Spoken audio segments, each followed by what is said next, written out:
welcome to the How Long to Beat podcast, the podcast that I have been informed is both by and for the members of the community.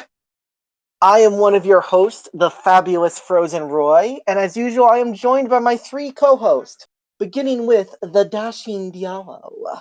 Hello, hello, hello. The lovely Leah comes next. Hello. And finally, we end with the marvelous Matt. Hello.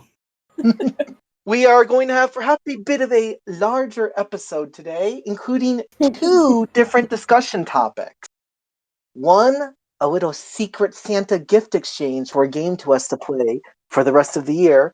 And then, us going through the dustiest, oldest game in our backlog, or at least our Steam. That will be coming later in the episode.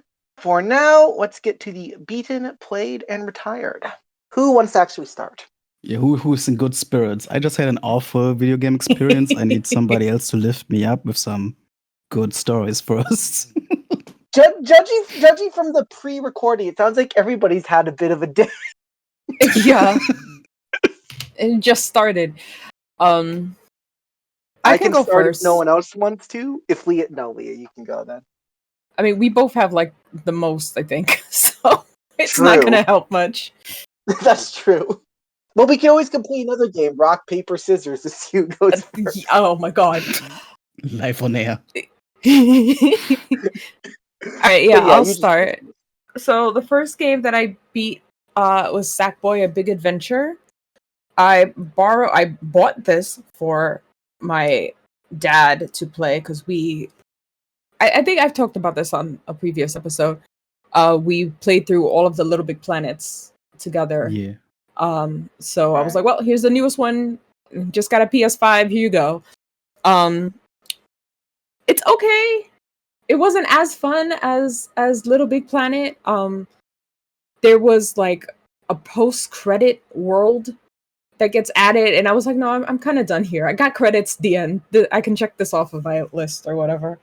It didn't really like hold me the way that Little Big Planet's storyline did. So yeah, There's that a was that. story. Yeah, there's sort of like, I mean, this one was kind of like a little bit more.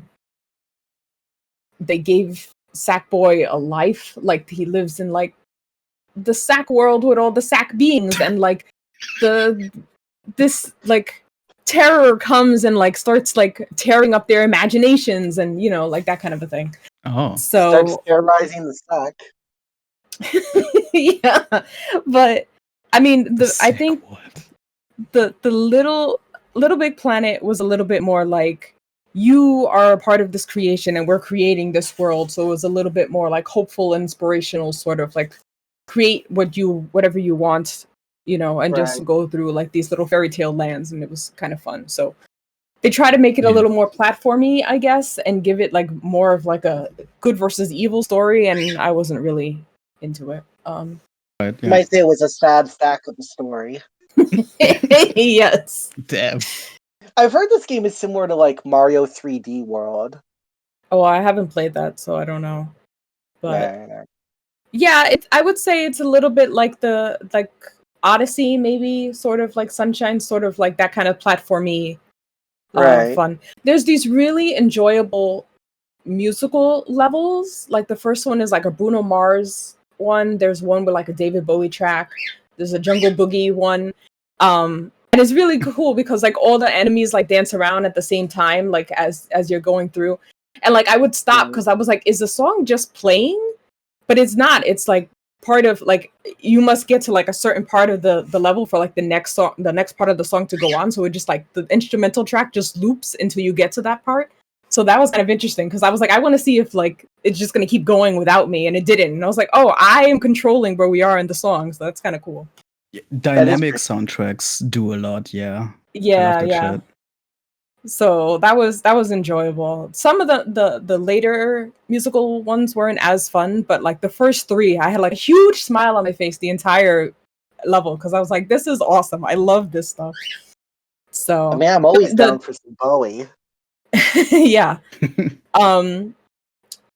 Little Big Planet had a lot of that too. Like there was a lot of like really good soundtrack moments in those games. So it was nice that they had that. That was like the only thing that I was like, ah, yes, I can see the threads of Little Big Planet are still here. The next game on my list, I played Psych, which is, I think it's a Flash game. I'm not sure. I know that it was it's based on the USA series. I was wondering that. Yeah, my boyfriend and I, we just finished watching/rewatching because I stopped watching in like season 5. So I was like, I think he would enjoy this. We're gonna watch this, and we watch all of it. We watched the movies and everything, and then I was like, I know there was a game that my computer was too slow to play. I wonder if I can track this down. So I went through like 4 different Flash Museum websites looking for it. Finally found it on like one of those like point and click things. Downloaded it, didn't work. I had to order the CD from Amazon, find a CD player to plug it into my computer to have the game physically present on my computer, and then my computer wouldn't run it. So, damn. So where's the dedication to Psych 2014? Literally. And I was like, I've gotten this far, there's no way I'm stopping now. So finally I was able to like figure out like whatever, like my antivirus was doing a crisis with this old ass software. And What's going on? Finally was able to play the game, and it has no ending. I felt so annoyed. What? It just like, I guess it's supposed to be like an episode of the show, so this is kind of just like, okay, here's credits, and I was like, wait, but like you didn't really arrest anybody, like they just ended. So they'll be arrested off screen, it's fine. Yeah, they were just like, aha, I guess she's the one, the end. And I was like, wait. Exciting, yeah. Wait. So maybe you just got the bad ending. Yeah, basically. Gotta run through it again. Yeah. Yeah. So it was enjoyable. It was nice to know that I guess I didn't miss much, but it's nice to know that I also have that. But the CD that it came with like 3 other like point and click adventure games, and one of them is like Murder She Wrote Part 2. And I'm like, I don't even have Part 1. So I was like, we're not going to start this rabbit hole of looking for these games so I can play them in the correct order. But I will probably play those other ones eventually just because I own them now. The track down for Psych 2012. Goddamn. Yeah. So, next on my list is Turnip Boy Commits Tax Evasion, which was Game of the Month last month. And that was a choice of a game. I feel like it would have been more my thing in like 2012, 2013. Because that sort of humor, it was very like, I didn't really enjoy the humor now, but I know that like back when like Adventure Time was happening and everybody was kind of like, everything is like so referential and like witty and stuff, I would have been like, oh my god, this game is amazing, you know? But now I'm like, it feels a little dated. And it apparently came out way later than that year, so like I don't understand why it's so dated in its humor. Yeah, so I don't know, but I know a lot of people enjoy it, and it was a good little, like, it would have been a game that I would have really enjoyed to play on my cell phone back then, because I remember there was like a lot of like Zelda-esque games that were popping up on the Android store like around then. And like I remember there was a few people at my old job that we used to be like, oh, have you played this one? Have you played this one? And we would play a whole bunch of them, and we were like, none of it really feels like a Zelda game. Like some of them had like some aspects correct, but not all of them. And Turnip Boy kind of like fits exactly what I was looking for back then. So I would have preferred to have played that on mobile over the course of like 2 weeks or something, instead of being like, I'm spending my PC gaming time playing this precious PC gaming time. Yeah, my precious PC gaming time, and I could be playing something with like, you know, a better story. 2012. Yeah, honestly. I have to before we go on to the next game. I missed that this was Game of the Month. It's been sitting in my backlog. I got it for free at some point, and I haven't gotten around to it. And had I known, I might have also taken the plunge with you all. I've heard good things about it, but it sounds maybe like your review is a bit more mixed, so maybe I didn't miss out much. I would say, it's a short game. Yeah, it is. Funny enough, this is also in my backlog. And I considered playing it for Game of the Month, but I was like, I don't really feel like it. So I didn't. Also, if they do have that like Adventure Time style humor at 21, they could have grown up watching it as like a young adult. Yeah, that's true. Grown up, and now they're like, I remember liking that. I feel like if they had wanted to, I know there's a sequel, but I don't know what happens in the sequel. But I feel like the storyline of it could have been well fleshed out in the way that Adventure Time kind of did the same sort of thing with their story. Into like a longer game that would have been more interesting. It's called Turnip Boy Robs a Bank, so I suspect. And that is the career progression that I'm aspiring to. Start off with tax evasion, then move up to bank robbery. Yes, for sure. 2027, Turnip Boy overthrows the government. Exactly. Oh, hell yeah. Let's go. Turnip Boy is my role model. Hell yeah. It's gonna be GTA Turnip Boy pretty soon. Fuck. Grand Turnip Auto. That sounds awful. The next on my list is Freshly Frosted, which was a puzzle game where you make donuts. Basically, they're like on little conveyor belts, and they have like little, where they come out from and where you have to like export them to. And it's like, one needs icing, one needs sprinkles on it, and you have to maneuver them around the conveyor belt to the right export table things.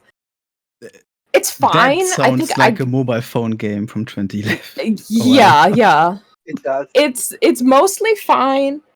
The only thing is, this is the sort of cozy gaming genre that really gets me annoyed.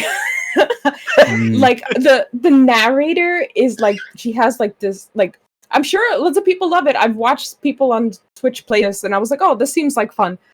But when it's just you and this lady narrator just speaking in this very like lilted twee voice, I was just like, I can't listen to you talk about donuts for a calendar year, because like each box is supposed to be like a season or a month of the year. So there's like autumn donuts you're making and spring donuts, and after a while I was like, I don't really care about what she has to say about donuts, so I just kind of had to like turn it off for a while, because I was like, I just want to finish this puzzle. I don't want to hear you being like, it's just icing. Oh my god, you're missing the deep lore of Freshly Frosted. Well, they have subtitles, so I can sit there and read the subtitles and I have to hear her voice. True. I was like, I can get the story without listening to her. So, like, nothing against her. It's just like, I was like, I can't focus on this puzzle. I can't focus on this puzzle while she's talking to me and disrupting me. So I was like, I will read what you have to say. That's it. It's like having someone talk over your back when you're trying to focus. Yeah. Right. Okay. Yeah, that's basically it. So I was like, sounds like you're not now. To start the list though. Yeah. The Birdcage 1 through 3 and Wizard of Wings is basically the same game, except they're like the mobile ports of Wizard of Wings. And they're all very enjoyable games where there's a bird locked in a cage and you have to figure it out. It's basically an escape room where the bird is what you're helping escape the room. Yeah. It sounds cool. So they're very fun games. Those I very much enjoyed. Are any of them pigeons? I believe there is one pigeon at one point. Oh, let's go! Yeah, I'm putting this shit on my wish list. There's definitely crows. In Wizard of Wings, there's a crow at one point. Right. And I think in Birdcage 2.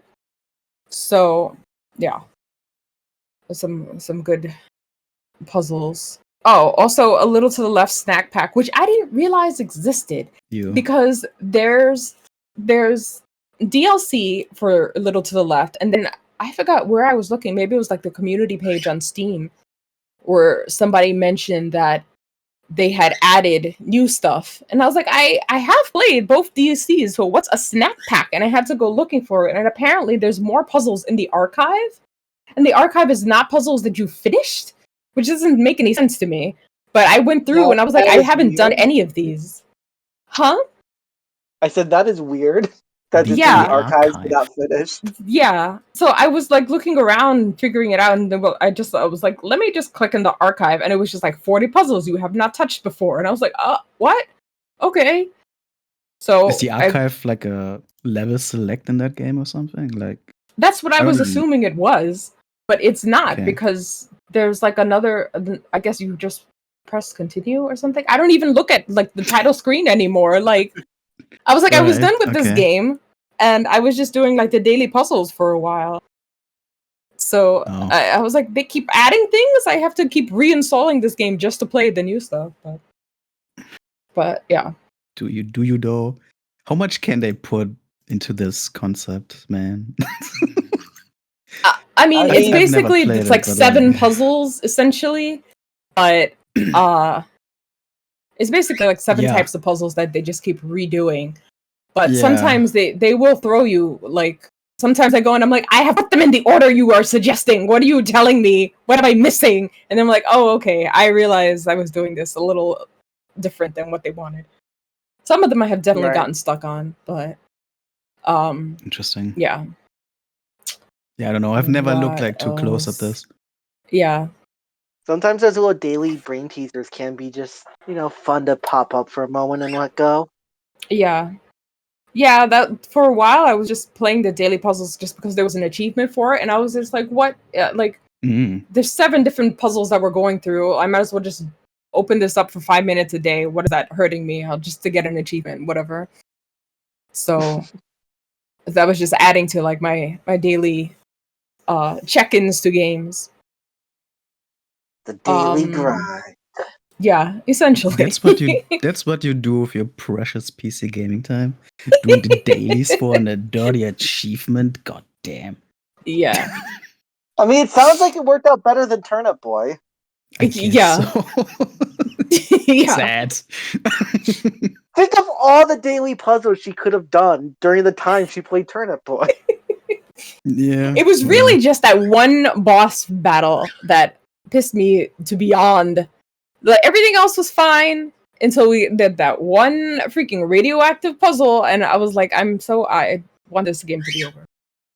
The radioactive puzzle. I must have forgotten about that. Yeah. They just need to play Radioactive by Imagine Dragons during it. Yeah. Oddworld New and Tasty, which is the remaster of Abe's Odyssey, which was a lot more enjoyable to play than the original. And I got the bad ending, which I didn't realize was coming up. I was like, oh, but we're gonna do the thing and it's gonna be fine. Then it was not fine. And I was like, oh, I didn't realize there were different endings. I thought everything was going to be wrapped up in a bowl because I did all the hard work and I had to rescue everybody else. But yeah, but now I'm invested now in the rest of this franchise. So I guess now I have to do better on the next run of Oddworld that I play.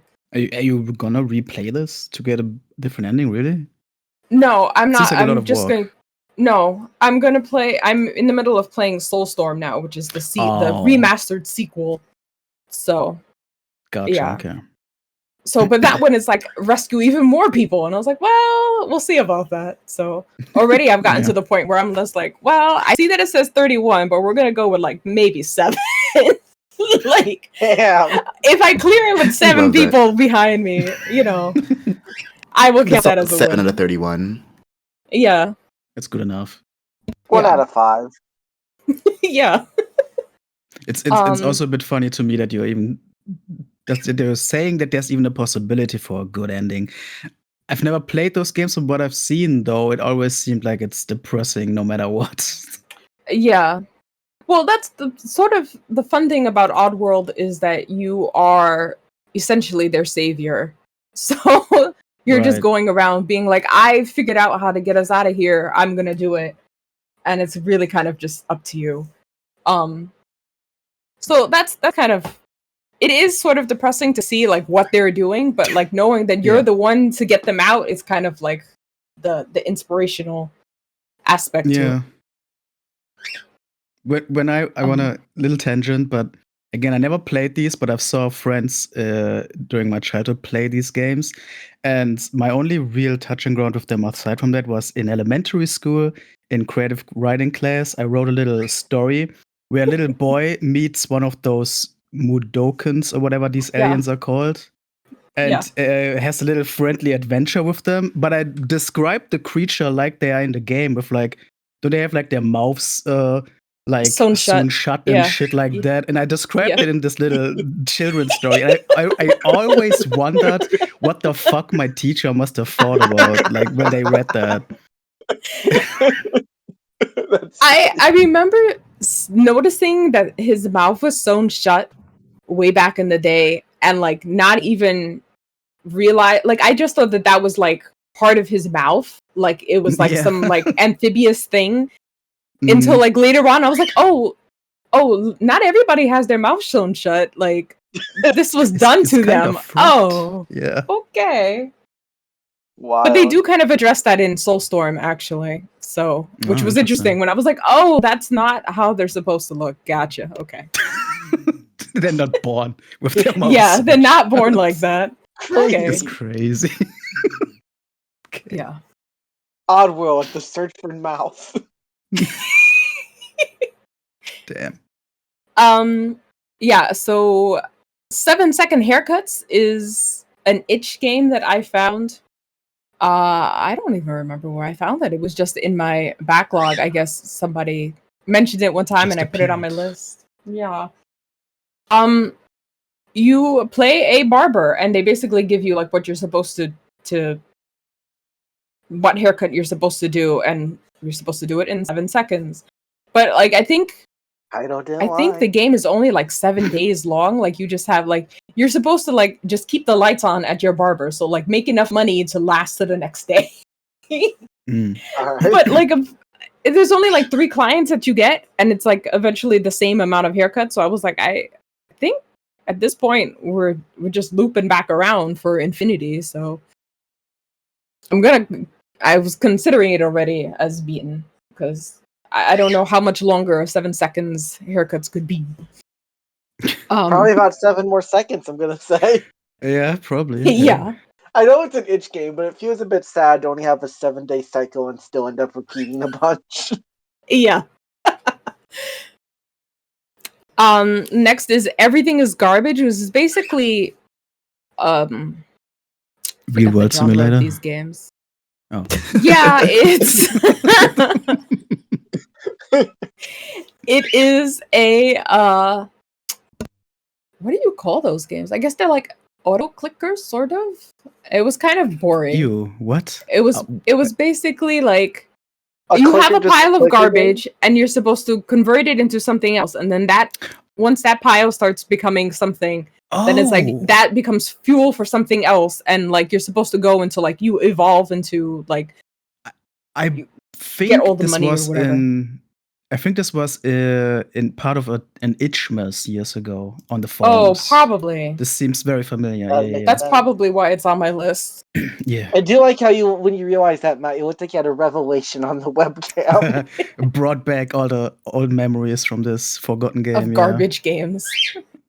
I remember it being fine though. Like, yeah. Not much to it, but it was fun. Yeah. Yeah.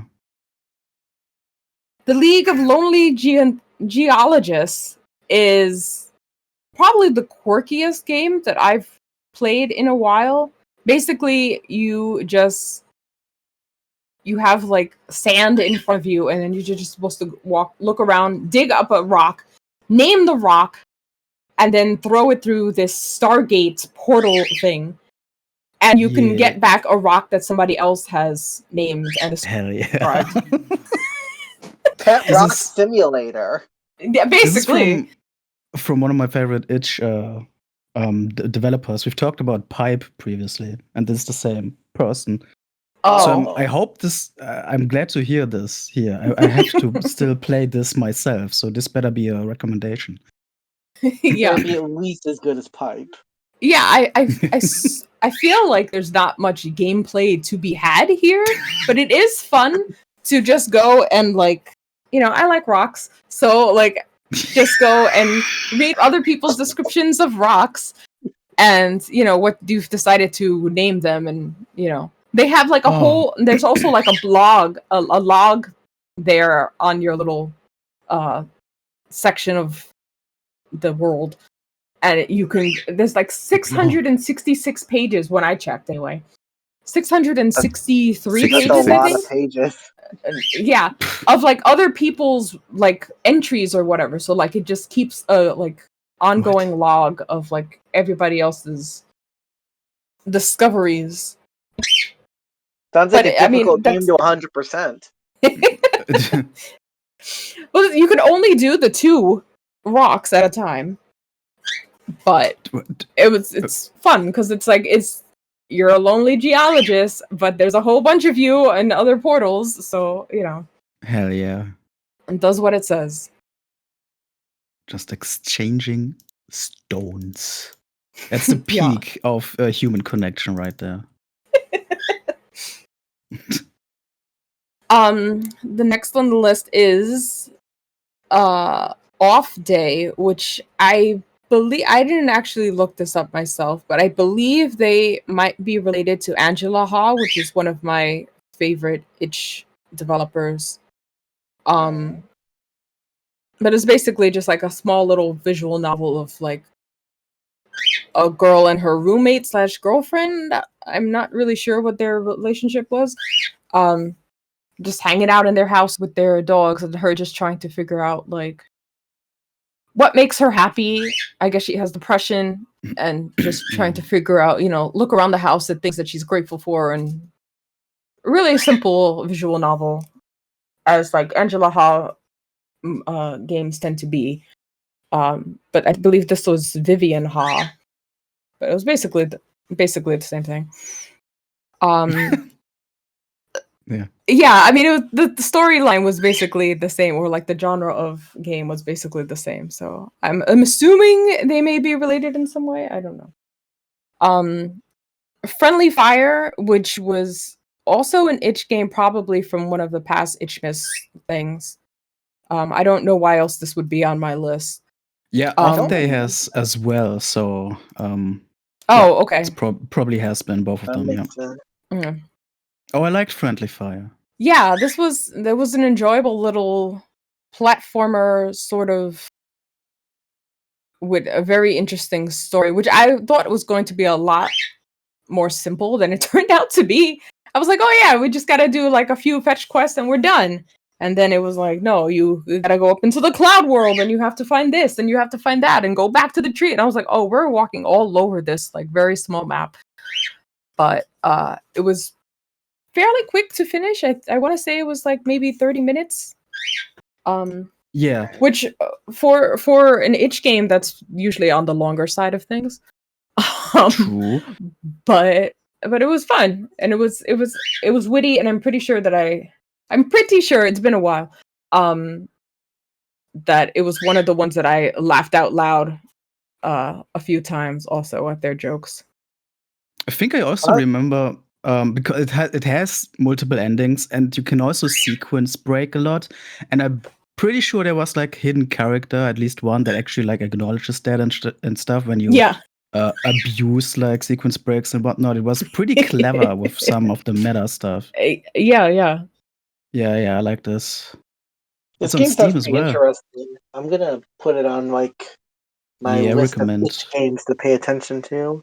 It's on Steam as well for free if that's like more convenient for you.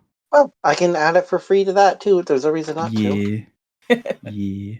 I feel like either Diallo or Matt should go next, so that me and Leah get broken up a little bit. Yeah, I can do my bundle of Garbo. I'm gonna I think I'm just gonna start with Turnip Boy commits tax evasion as well, since Leah has already talked her piece about this. Yeah, again, this was game of the month last month. And I played as well. I think like many of us, if not all of us, we got this for free at some point. I think the Epic Store gave this away, right? It did. Yeah, and it's definitely the title that pulls one in. The gameplay for sure is pretty basic. Very basic, like Zelda-like fetch quest simulator, basically. And yeah, the most of the enjoyment comes from the writing if you vibe with that. There is some surprisingly like dark revelations about the story and the world later on that likes to like subvert the tone a bit to surprise you in some ways, which includes at least one situation I'm not gonna spoil, which I actually like thought very creative and kind of cool and unexpected. But overall, this game doesn't like. It's good that it's as short as it is, because this could easily like overstay its welcome. I think I basically 100%ed it because there's a collectible element with all the pieces of bureaucratic paperwork that you can destroy to commit tax evasion and whatnot. I ended up actually collecting all of those to get like the super good ending or whatever, but it really doesn't matter too much. And it does have like a rogue-like additional game mode that you can play after you finish the campaign, which is interesting, but it's more action focused. And I don't think the engine is like, it's functional enough to have like fighting elements or whatever, like action elements, but it's not like too polished in that sense to really warrant a whole as roguelike minigame modes. So I didn't really spend much time with that. It's interesting though to see, because apparently the sequel, Turnip Boy Robs a Bank, does go way more into the action focused genre. And I think that is much more like looking at what they were trying to do with the roguelike element in this first game, and fleshing that out to a full game with a story as well. It does. I'm curious to play the sequel at some point. It seems like they are gonna be much like very different experiences from each other. Yeah, this one was fine. It was pretty funny, I guess, at points, but definitely not something that anybody has to play, I believe. But if you got it for free and you got like 2 to 3 hours to waste, it's not a bad time. What is probably a better time to spend on I do say one thing. Yes. It does make sense that Turnip Boy would have a roguelike mode because he has to evade taxes every year. It's not a one-year thing. If only it was like that. That would actually make sense. But yeah, no, we're destroying taxes once and for all to cleanse this vegetable society from bureaucracy. That's our goal here. No public services for anyone. Nope. It's the curse that's corrupting our society. See, it has deep meaning. It kind of tries to have like a tongue-in-cheek thing there. I'm joking, but there's actually some stuff in there like that. All right. I did appreciate the whole collect documents to just shred them mechanic. Yeah. And it really, because I like that, it starts out as, yeah, here's this funny character, he's evading taxes, blah, blah, blah. But essentially it becomes a thing later on as the story reveals more of the world. We're destroying this to save this world, because this is the stuff that's ruining our friendly little society and stuff, to say it in broad terms. There was a bit of like a point there that revealed later on. But anyway, that's Turnip Boy. I've also played Celeste, which is a hugely popular platforming game. I think I've talked about this last time when I was in the middle of playing it. Yeah, you did, I remember. Yeah, and now I've beaten it. I've gotten used to the controls a bit more. I think I complained about that because having played a couple of platformers, I don't actually feel like Celeste. Like it is a polished game through and through, but I think it was like a cup of tea thing where I didn't like vibe too much with the main modes of movement in the game. I still appreciate this game a ton for the polish that is put into the level design and the visual presentation, and also the heartfelt, very personal writing that's in this game. You don't really see like precision platformers much with a story that actually goes further than haha jokes. This one actually is, I think that it's kind of known for that. It's actually like going into depression and finding yourself and identity and all that stuff. So, and it does that pretty well. I think I was expecting a bit more, probably due to all the things that I've heard over the years. Maybe a bit of like quote unquote hype or something has put my expectations a bit too high when it comes to that. I still appreciate it though for what it did. It clearly has a whole lot of genuine heart in there when it comes to that. But yeah, first and foremost, is a good platformer. I had a good time beating the main campaign. I was even debating on going to some of the more like to the after credits optional stuff, some of which is still furthering the story. But you are locked out of that if you didn't get all the collectibles you need for that. And I didn't. And I was not looking to go back to previous levels to hunt those down. That was a bit like I didn't mean to spend that much time with this game. So I unfortunately will never like see the I think last 2 chapters of the story after the credits, which I have again heard great things about, but I'm not into the collectible aspect to unlock those. Had a good time, Celeste, and that's really, really that. Who knows? Maybe if you get bored later, you'll be like, well, maybe I'll go back and try to grab a few. Yeah, maybe, but I doubt it. It's been already filed away as done for a while, and I haven't returned to it. So I think that's crossed off. Yeah, if they ever make a sequel or whatever, I'll be down to go with that. But I don't know. They did make not like a full-fledged sequel, but Celeste 64 as like a free 3D one on itch. I played it. It was pretty good. Yeah, I believe you mentioned this the last time. I got this on my backlog now for whenever I get the itch. Cool. For that, yeah. Yeah. Another game that I mentioned last time and I have beaten now is Small Land, which was the grounded-inspired, bug-sized survival game with a bit more fantasy elements. I talked about this last time. Played it in co-op with a friend. You play a little elf creature or whatever in a forest, open world forest world, having to survive, fighting little bugs and rodents and whatnot, and even being able to tame them as well. We had a good time with this. Again, it's not as polished as Grounded was, I don't think. But it has some cool ideas. The world is a bit more grimy, and the creature catalog is a bit more expansive than Grounded. So it has some original things going for it. We ended up beating the final boss a bit earlier than we thought, like without realizing it would be the end of the story. But I think we did get out of this one enough. We played for quite a while, and this was a good time without overstaying its welcome.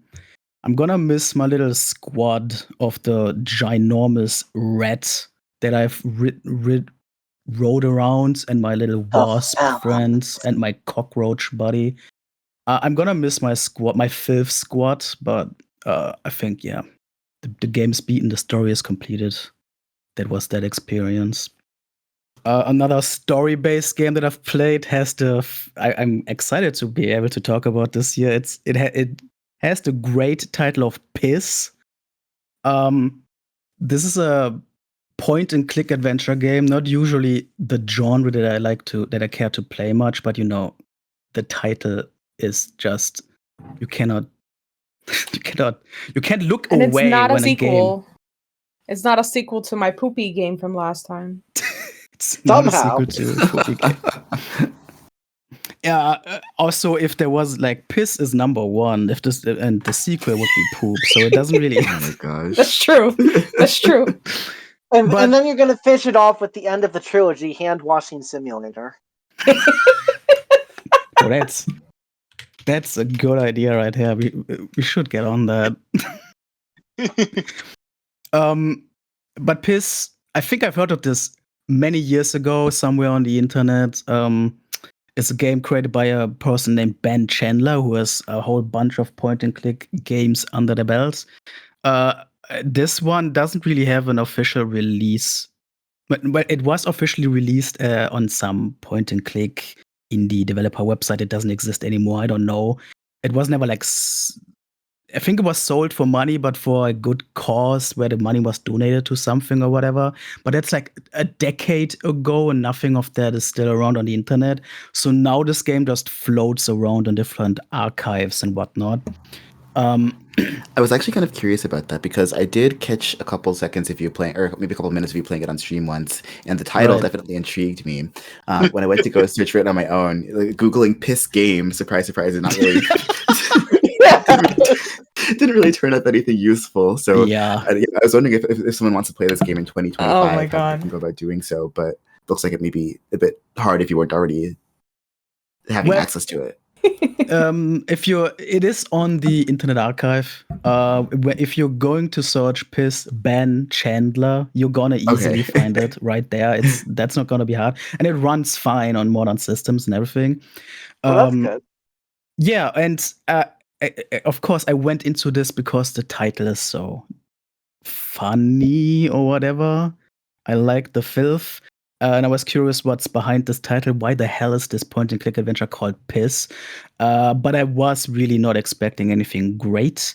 But I'm genuinely recommending this because this was genuinely a really cool point-and-click adventure with nice world building, good writing, plenty of it, and really, really nice art design, like really cool visual presentation. This was a full experience, a full game, and not just like some joke thing where they threw a dumb name on it and put it out there. This is a quality point-and-click adventure game. And considering that you can get this for free, I'm pretty sure the developer themselves has said that this is fine. You can get this for free. It's not piracy. It's fine. This is not for sale. Get it wherever you can. So yes, just download this and play this if you're in the mood for a quality point-and-click game. And even though it is called Piss, it is not some juvenile filthy joke or whatever. It has a good story with good characters and it's pretty mature with the themes as well. This is cool stuff with a little unique like techno fantasy world as well, which I haven't really quite seen like that as well. It's really, really good stuff. Go play Piss. This does actually sound interesting. Probably gonna put on my wish list. Heck, yes. Matt, what you're saying is get the game for free. Don't piss your money away. Don't piss your money away. Exactly. Hell yeah. Okay, so that was my adventures in storytelling. I guess, okay, there's one more story-based adventure that I got on my list. Because I watched for the millionth time Monsters, Inc. A couple weeks ago. And because I have this almost like morbid fascination with these old kind of branded games, these tie-in games, franchise tie-in games. I've forever been meaning to try one of those Monsters, Inc. games from way back in the day. And after rewatching the movie, I got the PS2 Monsters, Inc. game that's floating around and played that from front to back. And I mean, it's not great, but it's fine. I guess it's like a 3-hour adventure, a 3D platformer with lots of collectibles. Not very polished, to be honest. There was quite a bunch of jank and awful level design. But it's interesting. I think what these franchise-based tie-in games do that's interesting is it gives you a different perspective on the world of certain media. And in that sense, it's kind of fun to see new bits of the Monsters, Inc. world, which I think out of like all the classic Disney Pixar films, Monsters, Inc. has one of the most interesting worlds now. Would have loved to see more from outside the actual company, which you don't really get in the movie. Here in the game, you do get a bit of a chuffed version, but you do get to see more of the city outside of the company that holds most of the story and whatnot, which was fine, though. Yeah, it's not a game that anybody needs to play. It's not a great 3D platformer, and I don't even think kids at the time who were unfortunate enough to get this were probably gonna have a great time. It's not awful, it's just very mediocre, It's just that not sort of thing. exciting. It doesn't really stand out. Definitely not. Yeah, it definitely does not. Oh, As the one most thing that tie-in does games stand are. out. Yeah, I guess that's true. The one thing that probably makes this stand out is that the disc is chock full with genuine behind the scenes videos of the making of Monsters Inc. And it's actually quality shit. I'm actually maybe that explains why the game itself is so like short, like 4 hours or something, because probably I think half of the disk space was used for these documentary featurettes. It's wild how much there was to watch. Yeah. It's almost more like a bonus feature for the featurettes in a way. Yeah, for sure. That's weird, but that's interesting. I gotta say, between Leah beating Psych, you beating Monsters Inc., and me giving you like Toy Story 2, sometime we should do an episode that's just about like licensed games or something. There could be interesting stuff with that for the discussion topic. I would probably very much be down to talk about licensed games specifically sometime. Yeah, I love that subject. Okay, and we got more in this episode down the line as well. We do. But for now, to finish off my beaten list, I got 3 racing games that I'm gonna attempt to race through here for the sake of time.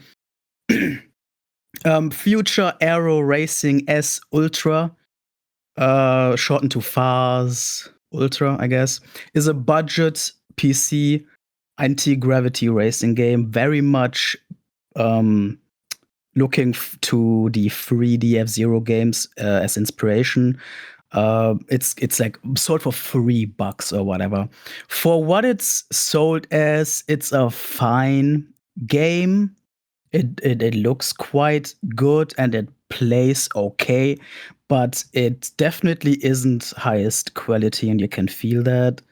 Not because it doesn't run well or whatever, but just the way the vehicles handle just doesn't make for a very satisfying experience. Right. And I personally didn't like that a major element of the races was this tackle fight system where you had to boost into other drivers to knock them out, which is not really something I care much about in my racing games, especially not anti-grav racing. So, like, respectable attempt at a budget title and not the worst quality at all, but in the ultimate ranking of anti-grav racing games, which is a subgenre I love, this is not high at all. That's that. Right. Another interesting, like theoretically interesting indie racing game I've played is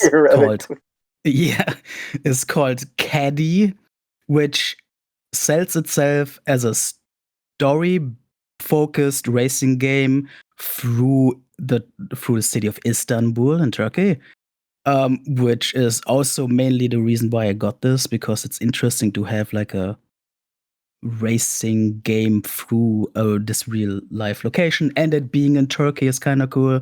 I'm genuinely kind of looking for other games that are based on or in Turkey and whatnot.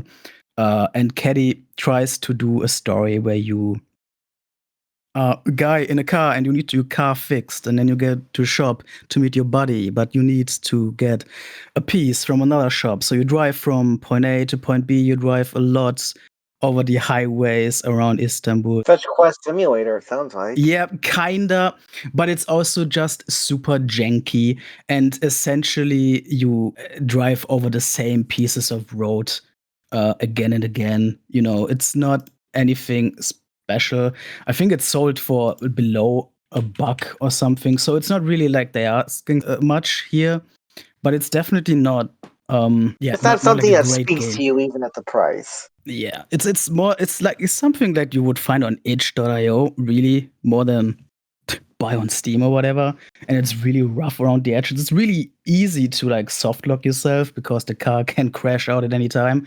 But it's what's interesting as like this tiny little project from some person in Turkey trying to make something based on their country. So it was, I played through that in like 2 hours or something. That was whatever. The best racing game that I've played recently is called Inertial Drift. Which is a cool name, by the way. Inertial Drift is genuinely like unique as a racing game, and I feel like racing games are such a genre that are so simple and straightforward. You usually know exactly what you're getting when you're going into. There's not much ground for innovation or like creativity.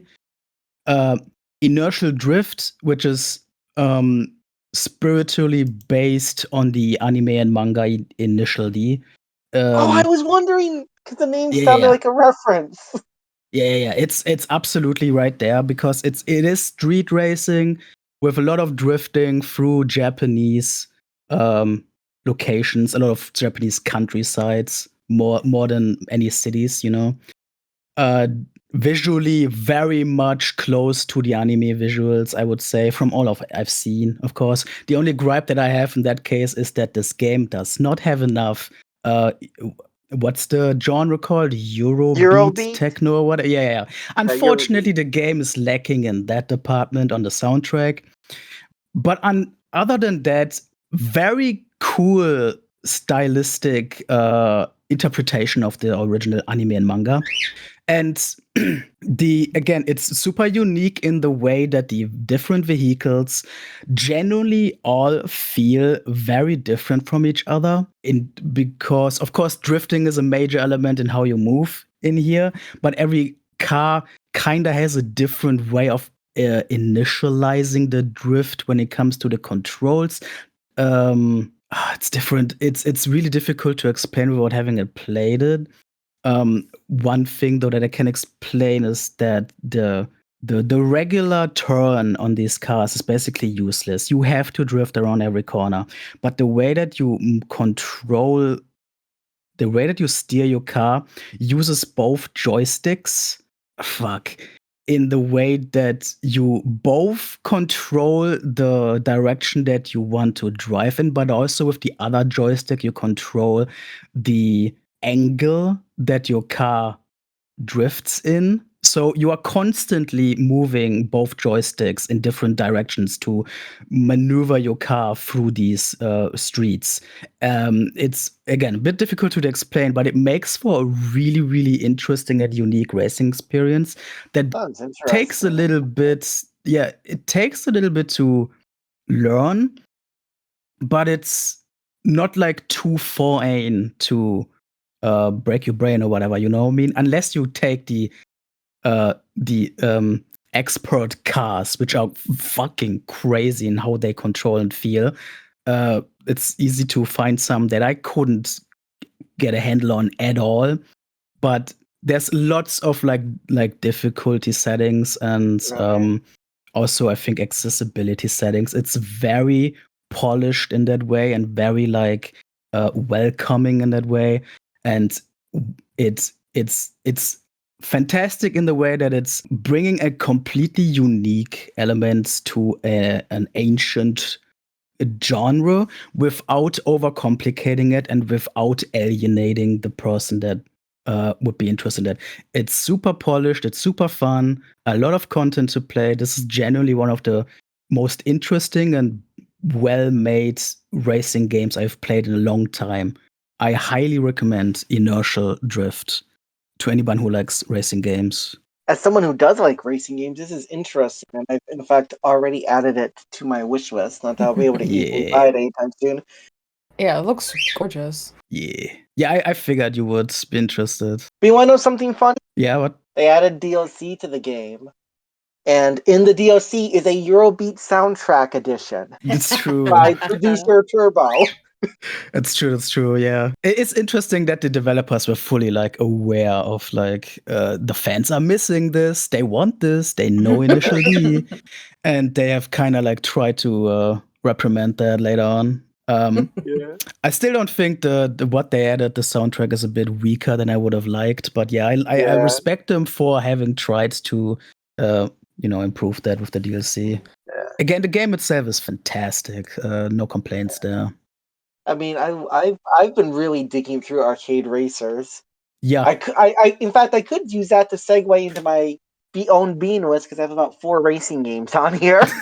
Sure, go ahead. Yeah, there is actually some. I felt there was some inspiration in Initial D, taken from the Ridge Racer series, and I see you do have Ridge Racer 64 in your beaten list. So, wanna go into that? Yeah, sure. So, I actually own Ridge Racer 64 physical on Nintendo 64. I played it when I was like a teenager, but nice. Could not really beat it when I was a kid. I definitely got stuck on, I believe, the like expert reverse courses, and I kind of just been sitting there for a while. I haven't really come back to it. But last month they added it to the Nintendo Switch 64 online pack. And I was actually really excited. I'm like, hell yeah, Ridge Racer 64. I'm an adult now. I'm going to beat it. So this game is not the best Ridge Racer game, but of the ones I've played, it's the second best Ridge Racer game. Oh, shit. So first off, I'm going to say this. This game is hard. Like, this game gets really difficult. I still haven't actually beaten the last 2 tracks. In fact, I haven't finished a race on the last track. Because the checkpoints are so tight. Yeah. But this game is kind of like a remix of the first 2 Ridge Racer games, in addition to about 4 or 5 or so original tracks on top of that. Compared to Ridge Racer 1 or 2, the controls are much better. Ridge Racer 1, technically I shouldn't call them Ridge Racer 1 2. Ridge Racer 1 and Ridge Racer Revolution. But those games, the drift is not good. Yeah, it's very, very strange, yeah. It always snaps back at really weird times and just smashes you into walls, which this game has some of that problem, but much less. But this is really fun. It's the best way to play the first 2 tracks. Every time you beat like a Grand Prix, you get a car attack mode, and you try to outrace cars on each track with the next engine class and unlock them. Kind of like I think that's kind of Gran Turismo-esque, but I haven't played a Gran Turismo, so I can't say. But it's good arcade racer fun. Lots of drifting. There's no like boost or anything. It's more traditional. But it looks good for the Nintendo 64. It wasn't the most amazing game ever, but it was like a good 7 out of 10. I like that you said it combines the tracks from Ridge Racer 1 and 2 and then like 5 or 6 new ones, I think you said. And I like to hear that when the original Ridge Racer literally only had 1 track with a couple alternative routes. Okay, to be fair, I'm considering the alternatives as new, technically. Right, I'm saying but even then, I think it only comes up to like 2 tracks in reverse mode 3 in the original game. It's just funny to see how much more there is there. It ends up being surprisingly meaty because, including the reverse tracks, there's 20. Without the reverse tracks, 10. Yeah, I wanna. I'm down to play this someday. Ridge Racer is dope.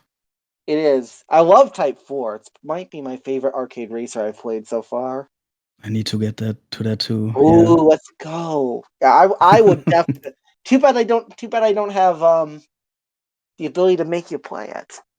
Or maybe I do later. Who knows? Damn. But wow. Ridge Racer 64 is good, I would say. I was happy with that. Oh, it has a multiplayer mode, so maybe we can. No, nobody here has a Switch. Whatever. Yeah, true. But maybe someday. I'm just gonna go into this like all the racing games to start. I'm gonna kind of tackle these 2 at the same time because they're kind of linked in how I feel about them, which is Daytona USA and Sega Rally Championship, both the Sega Saturn versions. I know Daytona USA is considered a classic. I understand that it was innovative and really graphically impressive at the time. I did not enjoy playing it. Damn. You know, I wouldn't say this is like, oh, a terrible game. That's probably be a bit too harsh. But the turning is rather overly stiff. And I found the drifting quite inconsistent. I couldn't really get a good handle on it. You know, that could obviously just be a skill issue, but there also just wasn't enough there that made me really invested into getting ultra skilled. You know what I mean? Like Right, Ridge yeah. Racer 64, I had one track in Ridge Racer 64. I probably spent just an hour on that one track. And at one point, I beat like my previous record by like 4 seconds. I couldn't even see the first place car as I crossed the finish line. Right, But that yeah. game was investing me in actually beating it because I enjoyed it more. Daytona USA, it's like there's about 3 tracks, like a lot of them old arcadey kind of games. Yeah. Like maybe I shouldn't say it's turning stiff, but it doesn't. It just does. Sometimes it's slidey, sometimes it's stiff. I didn't like it much. Sega Rally Championship also has kind of difficult controls, but I preferred it much more than Daytona USA for a few reasons. First off, it's like off-road racing, and it makes sense for my car to kind of slide when I'm driving on like a sandy beach than when I'm on like literally the Daytona racetrack. Not literally Daytona racetrack, but it's a racetrack with like, you know, asphalt and all that. I should have good grip on that kind of track. That's what makes sense. I also thought the rally system, where it's like where you finish in the first race is where you start in the second race, and where you finish in the second race is where you start in the third race. You know, that's more fun and more unique, I would say, than Daytona USA, which is a bit more traditional.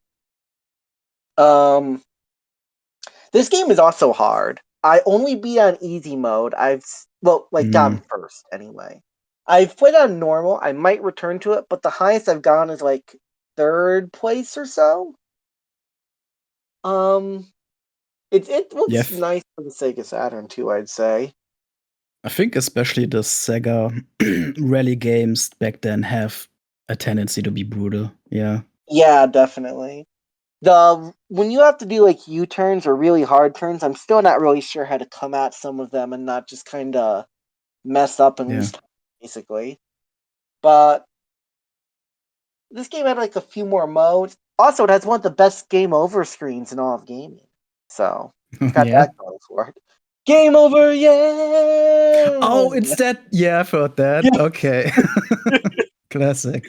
But, it is classic. I would say, Sega Rally Championship, Daytona USA, I would say, like, if you're interested in arcade racer history, or think it's or like you've heard people say it's a classic, it's worth checking out. But Sega Rally Championship, I'd more actively recommend giving a go. I think it's just, in my opinion, just kind of higher quality, just more fun. I definitely enjoyed myself more. Sounds good. And then the other racing game was Crazy Taxi Catch a Ride, which is the GBA version of Crazy Taxi. Oh my god. I saw that it takes like 40 minutes to beat this game, and I was just like, you know what? I have it downloaded. Why not? It's just kind of boring. Right. I don't really have much to say about it. It's just, it doesn't have the sense of speed or craziness of Crazy Taxi. The soundtrack isn't kicking. There's less cool tricks. I kind of just drove around, did a few runs. I was like $100 away from unlocking the second map. I was like, when I beat this, the credits roll. That means I beat it. Sure. And then I just stopped. I don't have more to say. Yeah. Sounds like that kind of game. Yeah. It's like not isometric, but like it is kind of like a 3D racer on the Game Boy Advance. So it's got that going for it. But it also runs at like 15 FPS, so it doesn't have that going for it. But I could see that. It's definitely, I'd say, the worst of the 3, because Daytona USA does have like more graphical, like Fidelity. flair. Yeah. Impressiveness. I beat the first Golden Axe game. That was another game where I'm like, this game's like under an hour to beat. I was kind of chilling in bed after waking up. Let me just kind of like see about beating it. It's really, really basic beat 'em up. It's like the most basic beat 'em up that you can find, kind of thing. Mm. It wasn't bad, but like you literally just move, attack, sometimes hit a screen clear button.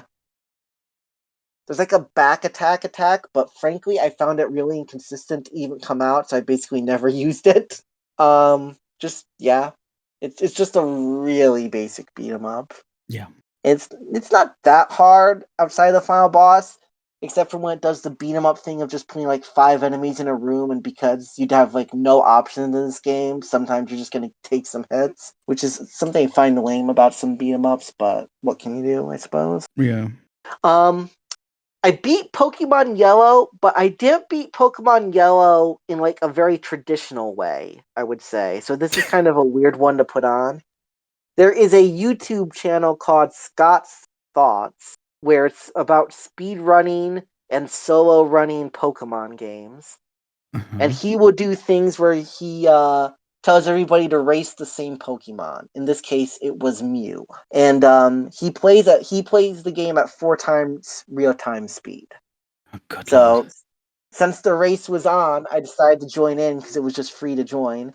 So I like beat a few runs like that where, I beat it, but I beat it like solo Pokemon, trying to go as fast as possible. I almost beat in under an hour of real time when going at 4 times speed, but I Jesus barely Christ. did. So technically I beat Pokemon Yellow like 3 or 4 times, but not like in the traditional way. You know what I mean? What a really... what a freakazoid way to play that game, God Lord. It's wild. There's other stuff too, like, I kind of prefer J Rose personally and how he handles playing the game, but even he plays at like 2 times speed. But they have some different rule sets. But yeah, that's about it. I solo run Mew and almost got under an hour. Nice. The actual first game I beat was Gar-type, which is an free itch.io game. It's the, classic shoot 'em up Garfield horror genre, as one does. This one was pretty good. Isn't it made by Lumpy? Yeah. It Lumpy, is. the cartoonist animator person. Yeah. The Garfield horror guy. The Garfield horror guy, yeah. Oh yeah. This is pretty good. I would say if you like shoot 'em ups at all and you just want to play like a short free shoot 'em up game, then this is pretty good. It's all mouse controlled, which admittedly I kind of wish there were keyboard control options. The mouse control is a bit imprecise in my opinion. It's about 4 or 5 stages. I don't remember. It's not too difficult.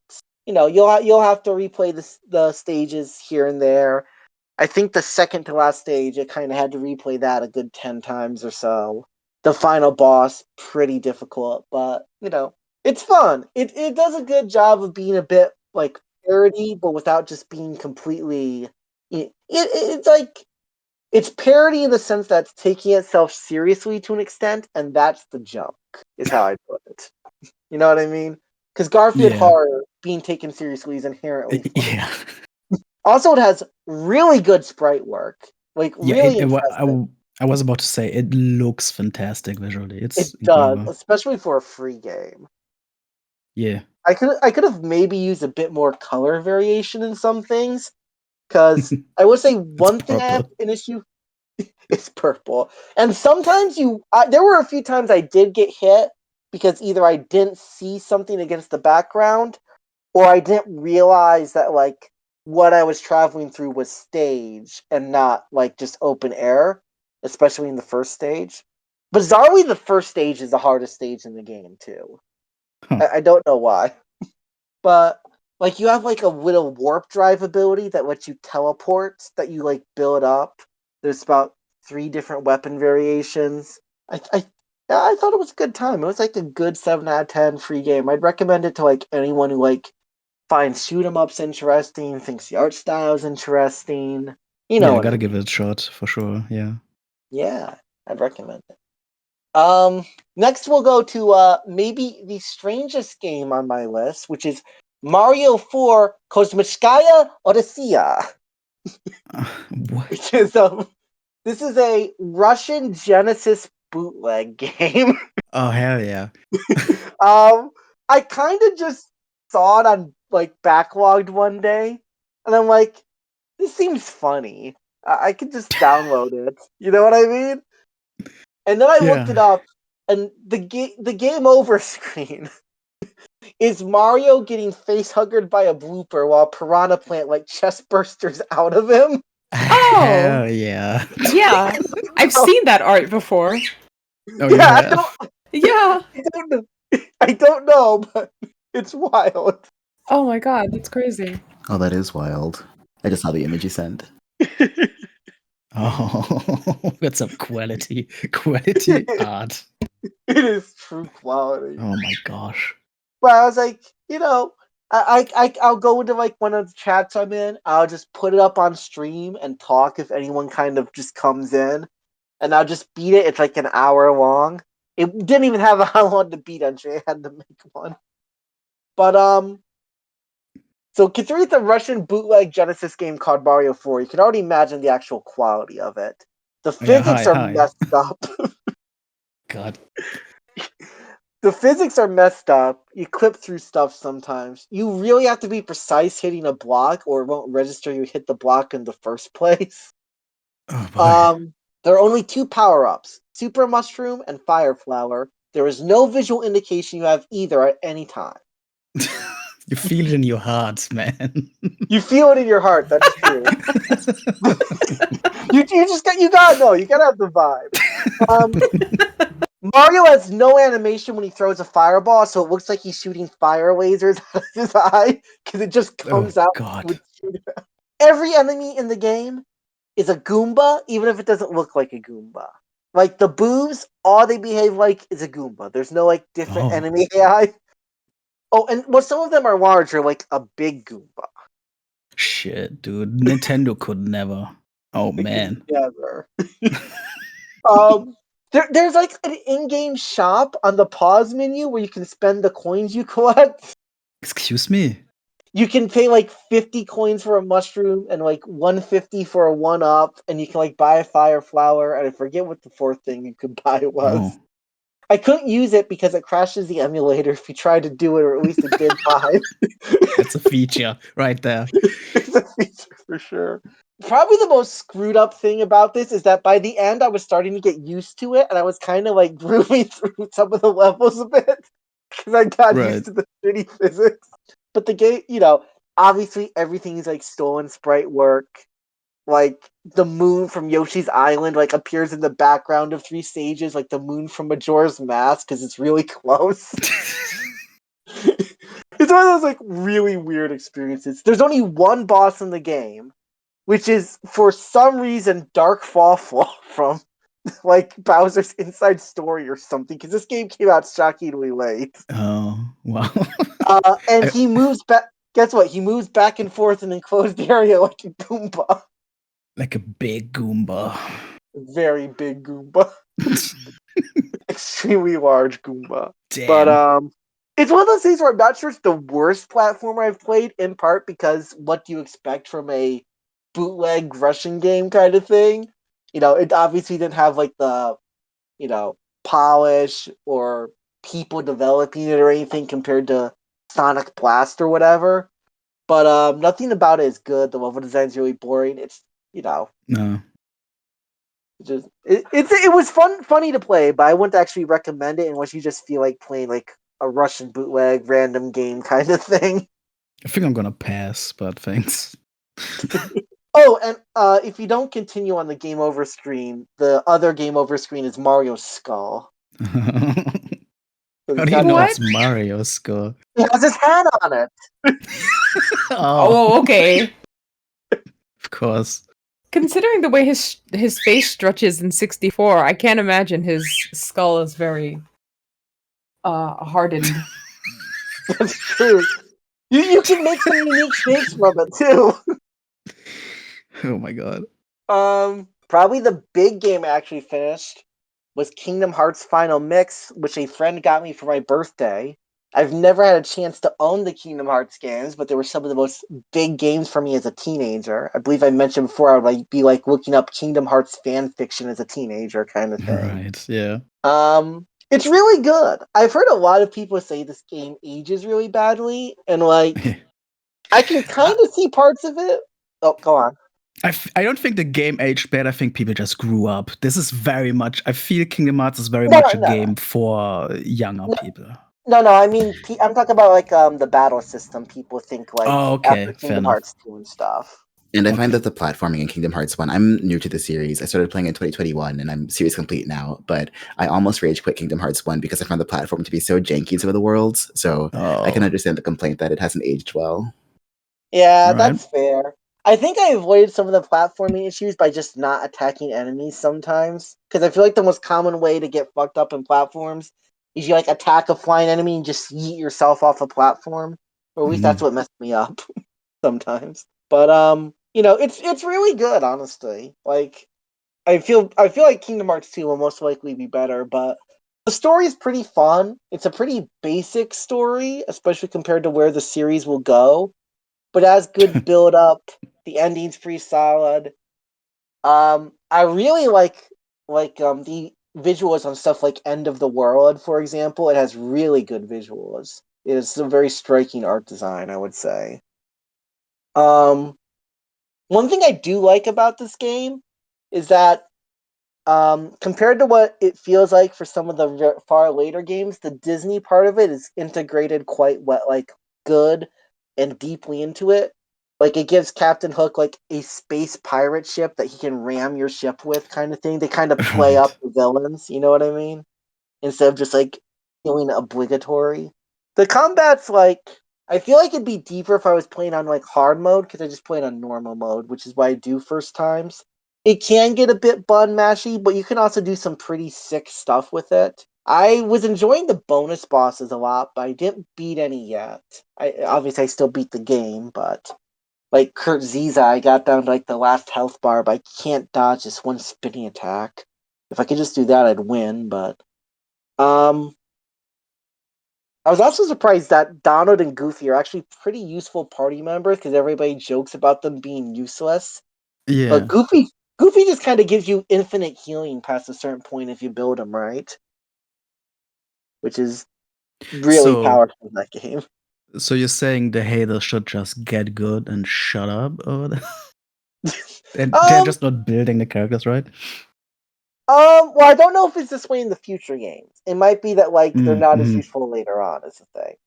But if you give Goofy the ability that he gives you magic, and he gets more magic when he gets hit and stuff, he'll constantly be giving you 3 bars of magic, and you can heal through a lot of stuff, and you can spam spells, and it becomes very useful, kind of thing. There you go, some gamer tips.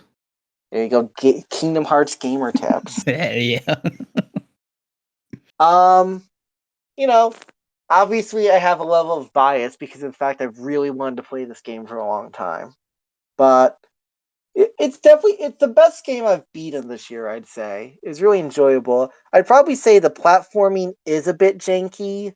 Some of the puzzles, particularly in Hollow Bastion, kind of go on a bit long, I would say. I could have used a bit truncated. A lot of the Disney worlds feel a bit small. I would have liked to see them expanded by comparison. Atlantica, there's one part of Atlantica. The rest of it was just kind of fine, but there was one part that was just really frustrating and took me 20 or 30 minutes because enemies wouldn't stop respawning, and you can't interact with the thing you need to continue until there's no enemies on the screen. And it's just stop, go away. Just let me grab the dolphin. It is interesting to hear you say that this has been a thing that you've always been meaning to play, but didn't have the access or whatever. And then now finally, so much later, you get to play and it still holds up. That's really interesting to hear. I feel like a lot of times when this sort of thing happens, you finally get to the game and it kind of doesn't match your expectations or whatnot. Yeah, that can be true, especially if you've hyped it up a lot internally. Yeah. So it's cool you enjoyed it. Honestly, I thought the combat was going to be much worse than it was. Actually, a little fun fact about this game. So I mentioned previously that I played it for the first time in 2021. The reason that I played this game, it'd been on my radar for a while, but what finally got me to actually play it was because in one of my Discord servers, we did sort of a Secret Santa game swap thing. So this is the result of another Secret Santa for me that got me to Kingdom Hearts. Sick. That's a good Secret Santa choice from that person then. But I also say I streamed like this entire game to some friends of mine who've beaten the game too, and they just enjoyed watching me play. So I also had fun talking with them over that kind of thing. Nice little communal event in a way. Yep. You know, the game for the community and by the community. Kingdom Hearts. There you go. And then I do have one last game to have on here. This is a bit of an obscure one, I'm going to say, from the Game Boy Advance, because it never left Japan. Fan translated, which is Fortune's Favor for the Game Boy Advance. It was released late in the lifespan. It's kind of like a Mario Party kind of game, which, you know, Mario Party on the Game Boy Advance, not ideal from what I've seen, but I think that this one worked out a little bit better myself. It's got like a weird like Looney Tunes cross anime like aesthetic, which kind of clashes sometimes, but is also pretty cool, I would say. You know, I list it as being, even though it's a party game, because like there's a story mode that you like go through some boards, and you know, by the end you get like an ending if whatever happened, and you know what I mean. So I beat it in that regard. But obviously, it's a party game. In theory, you could play it a whole bunch, but I'm not gonna get anybody to link cable multiplayer me in 2024. Not gonna happen. Probably not. Yeah.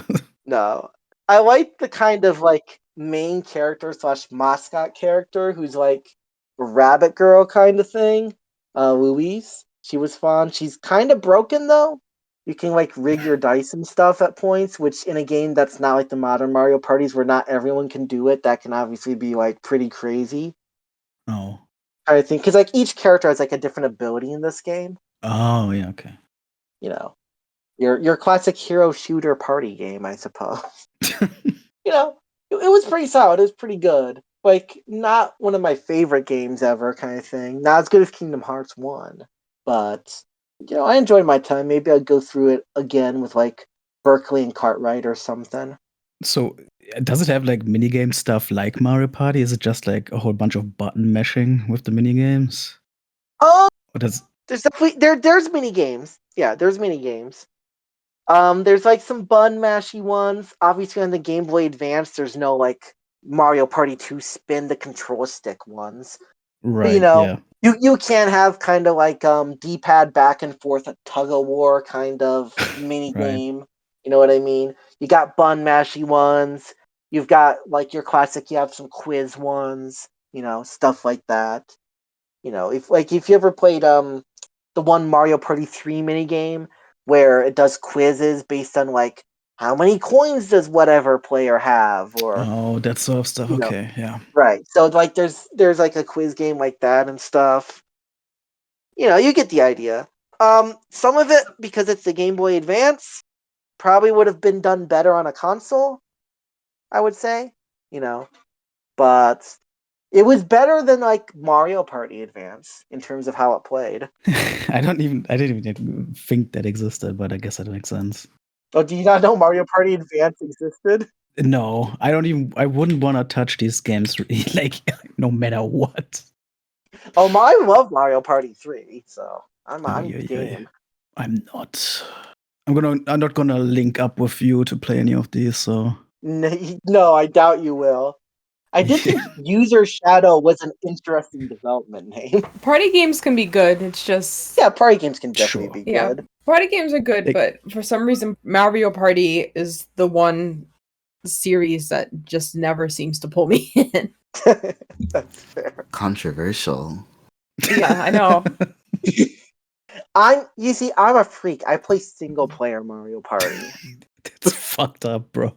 As a kid, I would literally... At that point, just play WarioWare. No, WarioWare doesn't have much strategy. Okay.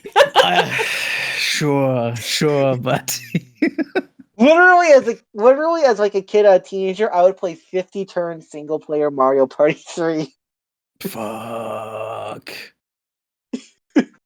So Wow. I remember some endless nights with friends from high school where we played some Wii Mario Party, and those were some of my most hated nights of Rough my nights. life. Rough nights Yeah, rough for young nights. Roach. that'd be like what, Mario Party 7, I guess? Mario Party 8? Yeah, something like The that. mini games can remember. be fun. It's the board game aspect that I just like. If you just gave me the mini games, I'd be like, okay, I don't maybe. know. No, Some of them are great, but for me, the board game is the fun part. in the middle of playing the game of life, also Right. at the same time. Fuck That's the fair. game of life. For me, I like the board game part because that's where the strategy comes in, where you use the items, how you kind of do that kind of thing. Yeah, But sure. I mean, My nephew demolishes me at Mario Party, regardless of what Mario Party we're playing. He'll always come out with like 40 stars, and everybody else is like -2 somehow. I'm like, what happened here? he got the Mario Party meta figured out. nephew's like Truly. skill issue. Yeah. But there you go. Fortune's Favor, Game Boy Advance, developed Yeah. by User Shadow. Maybe go out and enjoy it. Right. We need to get Diallo to talk. So, what have you beaten? What have you beaten? Alrighty. So the only game that I've beaten this time around is Virtual Goose 5.0, which is the highly anticipated sequel to the critically acclaimed MMORPG Virtual Goose. And it boasts so many new features this time around that they skipped versions 2, 3, and 4. They went straight from Virtual Goose to Virtual Goose 5.0. And I was a huge Virtual Goose player back in the day. Have lots of fond childhood memories, but I almost considered putting that as one of my foundational games for the first episode. Right. But yeah, Virtual Goose 5.0 came out recently, and some of my old guild mates from Virtual Goose hit me up. They're like, "Yo, Virtual Goose 5.0 is out. Like, we're thinking of checking it out." And so I was like, I'm down. Let's check it out together. And what an experience that was. So to give you a little context of like what this game is, it is a permadeath survival horror game, which is kind of unexpected because the aesthetic is like very cute. You're this really cute little goose character in this world, but it's just an incredibly cruel, unforgiving world out there. There's just like so many ways you can die, and it's permanent death, like I mentioned. So if you die, you have to sort of like start all again from scratch from the beginning. So it's a huge time sink. It's really rough out there. So for example, one of my deaths, there's a cooking mechanic, but if you mess up and use like some wrong ingredients, that could lead to a fatal interaction. I messed up at one point. I tried to throw in some mushrooms to a dish, but it turns out they were poison mushrooms, and then I lost a character that way, which is very sad to see. Simple things like if you're making a campfire and you mess up, you could accidentally catch on fire and die. Basically anything in this game could kill you. There's also a lot of stats kind of similar to like a tabletop MMORPGs like DND and stuff like that. At one point, my character died because I was trying to do a dance check, but I didn't have enough charisma or something, so I did the wrong moves, and I ended up twisting and falling and injuring myself so severely that I just lost another character that way. So it's really hard. They are fragile sometimes. Yeah, the geese in this game are no exception. Like, again, it's this really cute looking world, but then there's all these things waiting to kill you and just like waiting to to ruin your run. So it's an online game, like I mentioned, and what's interesting about it is that you can team up with other people, but ultimately there also is a bit of like PvE, because in each campaign there's only one person who can. You're trying to as you're playing this game, you're trying to complete all these different trials and become the next Goose ruler, but there's only one person in the end who can. There's a lot of backstory. It's like the Dark Souls of MMORPGs. It's kind of like the Dark Souls of cute little bird games. Yeah. I'm confused. Do you? I've never heard of this, but do you play as geese or is? You're a goose. Yeah, you're a goose. Okay. Most of the characters in this game are also geese. So basically, there's a lot of world building that happens. There's a lot of like complicated, harrowing lore about the progenitor goose, mother goose, and her 6 gosling offspring. Goose. Yeah, and so you're trying to sort of like follow in their footsteps, and sort of like become the new dominant goose, the best of the nest, as it were. Oh my god! So, I hope that's like an achievement name. Yeah, I think the achievements are still pending because it's been so recently released, but I would love to see an achievement system in this game at some point. Yeah. But yeah, so because there's an online aspect, you can play with other people, you can sort of like team up together and, work cooperatively. It's a lot advantageous to try to tackle the trials in groups of larger people because, like power in numbers and all that. But at the same time, that since only one person can win, at some point you're expecting your friends to betray you. So you're kind of like always sleeping with one eye open. Another thing that's interesting about this game is that it kind of operates in real time. So when you log out of the game, your goose just kind of like falls asleep on the spot. No. So you have to make sure that you find exactly. You have to find like a cute little hiding spot to sort of safely exit the game and knock out that way. And then you also like want to check in periodically whenever you can to make sure that no one has come and assassinated you in your sleep and everything. So it really kind of it becomes kind of almost a full-time commitment if you want to really invest in this game. You start checking in every now and then to make sure your friends haven't like pulled a fast one on you and that your goose is still alive and kicking, because it's like permadeath. And if you've spent so much time investing in this character, you want to make sure that they live as long as possible. So in my friend group, we had people who eventually began to sort of like shirk their IRL responsibilities to sort of just like always be checking in on this game. Maybe a little bit toxic. Maybe we need an intervention. But it's an experience. Sure. Did anyone kind of team up, like maybe different time zones, so someone would watch their goose while the other slept? Because that would open the possibility of betrayal, but it also would be easier to be safe. Yeah, there were definitely some moments like that. Fortunately, we're all like relatively in the same time zone, me and this group of friends. So there wasn't like a huge time difference to account for. But yeah, we did have some, taking shifts and like keeping watch and everything. There were some in-group betrayals, some friendships maybe shattered based on what happened in Virtual Goose 5.0. But yeah, it's that's I guess the name of the game. One other thing to note is that all of the boss fights are really complex rhythm games. So they just kind of throw in another like weird genre there. There's a lot happening.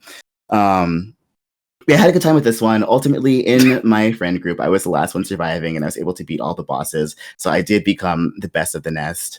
Goose King! Let's fucking go. Yeah, but I would definitely recommend checking it out if you're interested. Virtual Goose 5.0 definitely did not disappoint, and I can't wait to see what they roll out in the future patches. I've only got one more question then. Does this dethrone Untitled Goose Game for the best Goose game? Ooh, so this might be a brave and shocking and controversial confession I'm about to say, but I still have not played Untitled Goose Game. Oh! Fully stuck on the Virtual Goose. You know what I would love to see? I would love to see some sort of collaboration between the two, like some Untitled Goose Game DLC or something. I feel like that could be a really good opportunity. A goose over. Untitled Goose would probably be a sick boss. Yeah. I gotta say, I've seen some recently. I've seen some posts on social media talking about something called Virtual Goose, but I genuinely thought that was just some meme or whatever. But this is real. I'm learning here, and it looks good. What the fuck is this? Right? Definitely recommend. Yo, maybe we gotta get a Virtual Goose group going. Yeah, this is wild, right? Yeah, I need to get on this as well. Jesus Christ, I'm not usually an MMORPG kind of person, but holy crap, this is unique. Yeah, I've been sort of in MMORPG retirement since the original Virtual Goose days, but when they released this new one, I had to take the bait again, and let it consume my life for a little bit. No wonder you didn't beat any more games. It was just taking all your time. Oh no! Like I put a truly frightening number of hours into this game. I don't even want to. I don't even want to let you all know how much time I played. A whole month. Virtual Goose 5. Seems like it, yeah. But yeah. That's fascinating. Holy crap! Okay. All right. So I think, but I'm not sure because you never know when the Virtual Goose might strike. I think we're ready to go to retired and pause. Yeah. What do you think? Okay. Let's do it. Maybe Diallo, you want to just continue? Okay. Maybe Diallo could continue with the game. I presume he only played in the downtime between Goose. Yeah. This is a game that I mentioned a couple times. This is a game that I've talked about previously on this podcast, which is Pokemon TCG Pocket. And it's been sort of like slowly like losing its charm on me over the past weeks. I'm not at the point where I'm completely retiring the game, but I am retiring one specific part of this game, which is the drop event, or the drop events. So basically, every now and then they'll have an event where it's called a drop event, and there's a single player battle mode, and you can battle against the computer generated opponent, and each time the opponent will be showcasing like some sort of special deck, usually featuring cards of the latest expansion to be released. So this latest drop event was the Gibble drop event. And what makes these events special is that there's 5 promo cards you can win from each event that are exclusive to the event. 4 of the 5 are just kind of like whatever, but the 5th card is what's known as the highlight card, and it has typically like pretty nice like full card artwork. It's rarer than the other cards and everything. To play, so you do the battles, and to play the battles, it requires energy.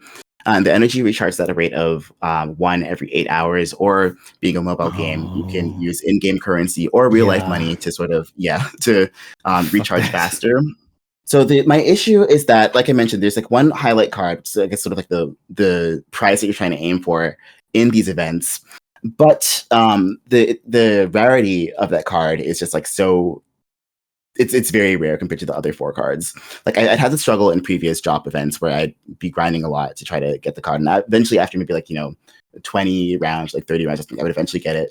This time around, I won 45 plus battles, and I still did not get the Gibble card, which is very frustrating for me. Yeah, and the thing about this game is that the battles they seem pretty short, but when you look at how much, because it's like you're just playing a little card game, you don't realize how much time has passed. When you look at how much time you're actually spending on it, it's about like 5 to 10 minutes per battle.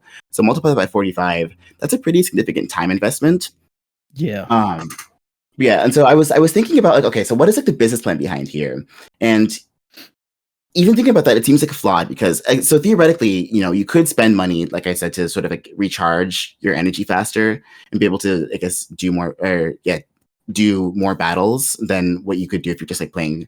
If you're free to play player. But the thing is that even if I were to invest money into this game, if I said like, okay, I'm going to drop $100, let's get this Gibble card, I would still have to put in the time to do all of those extra battles. So it just feels like a broken system. I feel like for most games, when you can pay to win, you're paying to eliminate the need to grind, whereas this game lets you pay for more chances at grinding. And so I feel like the incentive for the privilege of deciding to grind. Right, and it's not eliminating like sort of like there's no time being saved by paying money for this. And what my issue was ultimately was the time investment required to sort of to try to get this card, because I'd played 45 plus rounds, and I still had like in-game currency left over to sort of to do more research if I wanted to, but I was just so mad that the game sort of disrespected my time like that at that point that I decided no more. This is where I draw the line. So I sort of like slugged it out for the previous drop events in the past. This is the last one that I'll be participating in because I have decided it's just not worth the investment. I will still be doing sort of like the collecting aspect of this game, but those drop events and we got beef now, so that's why it's on the retired list for me now. That makes sense to me. I think mobile games are doomed to end up on the retired list at some point. So I agree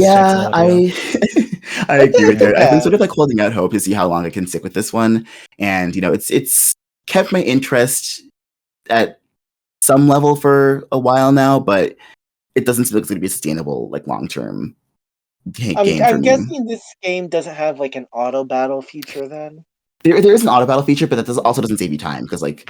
The auto battle speed plays at the same speed really as like the normal card game. It's not like fast forwarded. Right, it doesn't fast forward, and then also the AI for this game is so bad that like, if you put auto battle on, you're good luck. So basically, it doesn't really have auto battle. It's like use at your own risk auto battle, but right. And another thing too, like I guess like they want to make like I guess they're trying to get their numbers up for like how the engagement for this game, because like when you're doing the battles, there's so many animations and you can't disable them, and you have to like sit there and watch every single animation play out. Oh no! And it like really early adds up fake Grand Order all over again. Yeah, maybe you should just check out that Game Boy Color Pokemon trading card game. Oh, that is good. I would like to actually. That's been on my list for a while. If you have a Switch, it's on Nintendo Switch Online. Yeah, I do, and I want to play that before. I have the expansion pack, and I want to. All right, is Game Boy? part of the expansion pack, or is that available without the expansion pack? Game Boy is all of it. Game Boy Advance's expansion. Oh, perfect. Okay, yeah, then I'm not in any rush to do it. Also, I just realized, if you do play that, we could play multiplayer. I should ask you for your friend code sometime. Oh, interesting. Well, I'm expecting to hear about this in next episode. I don't know about next episode, but maybe in the future. Should I go next? Sure. Because I can probably go through my retired pretty quickly. Yeah. This episode is coming out in April, but because of how it lined up, this list includes games as far back as February, which is relevant here because my birthday was February 10th, but, me and my mom were going to play some games together, but kind of couldn't do it because some real life stuff came up. We ended up doing some gameplay probably around a few days after the recording. So, Double Dragon 2 The Revenge is paused because I was playing that co-op with my mom. And we didn't beat the game yet. But we might come back and keep, playing it, kind of thing.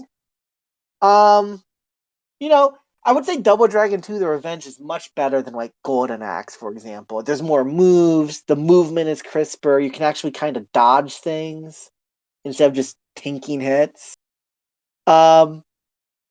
It's fun. I own the original Double Dragon on an NES card, and I played it when I was younger, but I've never played 2. 2 feels like definitely a refinement on the first one.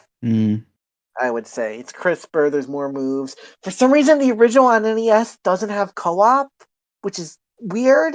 And come on, man! It's literally called Double Dragon and all 2 protagonists. Yeah, it's weird. It's single dragon. You know what I mean? Single dragon. Yeah. That's not exciting. There's only one. But I had fun with my mom. We actually did make it decently far in the game. We were just chilling. We did 2 runs maybe. But I figure maybe we'll come back to it. Why do you all have video game playing parents? I've never heard of this in my life. I feel the same way. Video games are so alien to my mother. I tried to show her a couple that I played, and she just it's not happening. Yeah. What can I say? I just have a cool parent. Yeah. Well. Yeah. Clearly. My whole family is gamers. I think it helps that my mom did grow up with the NES. Beat the original Legend of Zelda. She played Double Dragon back in the day, all that kind of stuff. She's played this game before I did. Kind of thing. That is really cool. My family could never. Rest in peace. Similarly, Jesus Christ. Yeah. Similarly, we played Snake, Rattle, and Roll for the NES, a game I'm going to bet most people haven't heard of. I sure hadn't until I was just looking through my Nintendo Switch Online list. Oh no, I've seen this. This is dope. It might look dope. Playing it was maybe not as dope. Yeah, that's what I've heard. Yeah. It's weird. It's isometric / pseudo isometric. In a way, you're not quite limited to just the 4 directions you expect, but you are at the same time. I'm not really sure to explain it. I played this with my mom because it was a co-op game. Neither of us had any idea what the fuck we were doing. I'm gonna tell you that for free. We beat a few levels. Eventually, you're like, you know what? That's enough Snake, Rattle, and Roll. Unlike Double Dragon 2 The Revenge, I do not see me coming back to this game.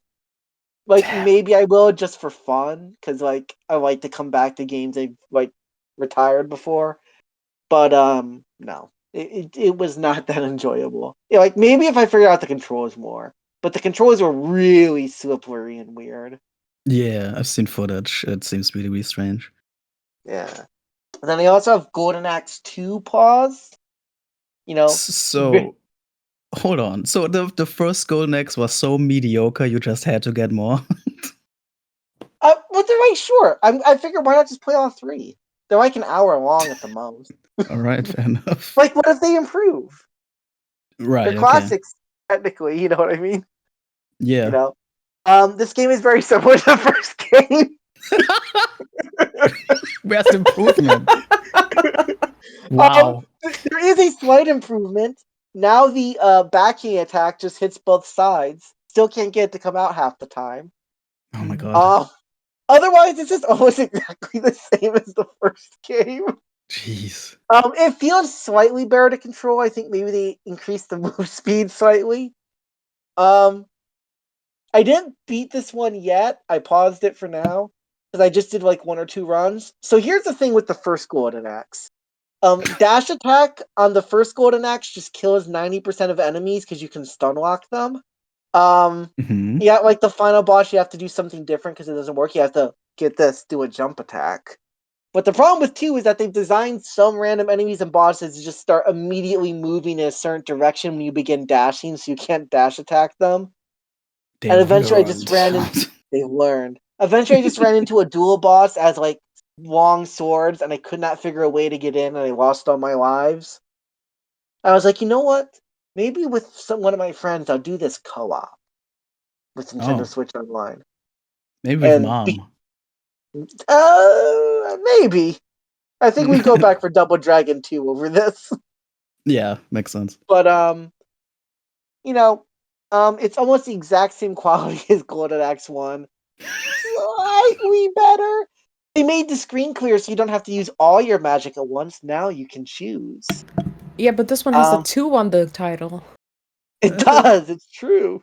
And that's why I need 2 players. Right. But yeah. I don't have anything more to say. It truly is Golden Axe 2. Yeah. If I've learned one thing from Minecraft, it's that gold is not a good source for weapons. So Golden Axe doesn't sound very effective after all. No, it doesn't. I'm gonna need a trading system. Okay, so that was your retired games. Let me breeze through my stinky games. I revisited Audiosurf 1 and 2. Audiosurf 1 was a huge game in my teenagehood. I think I mentioned before, either on or off mic, that Audiosurf 1 was the first game I ever activated on Steam back in 2008, I believe.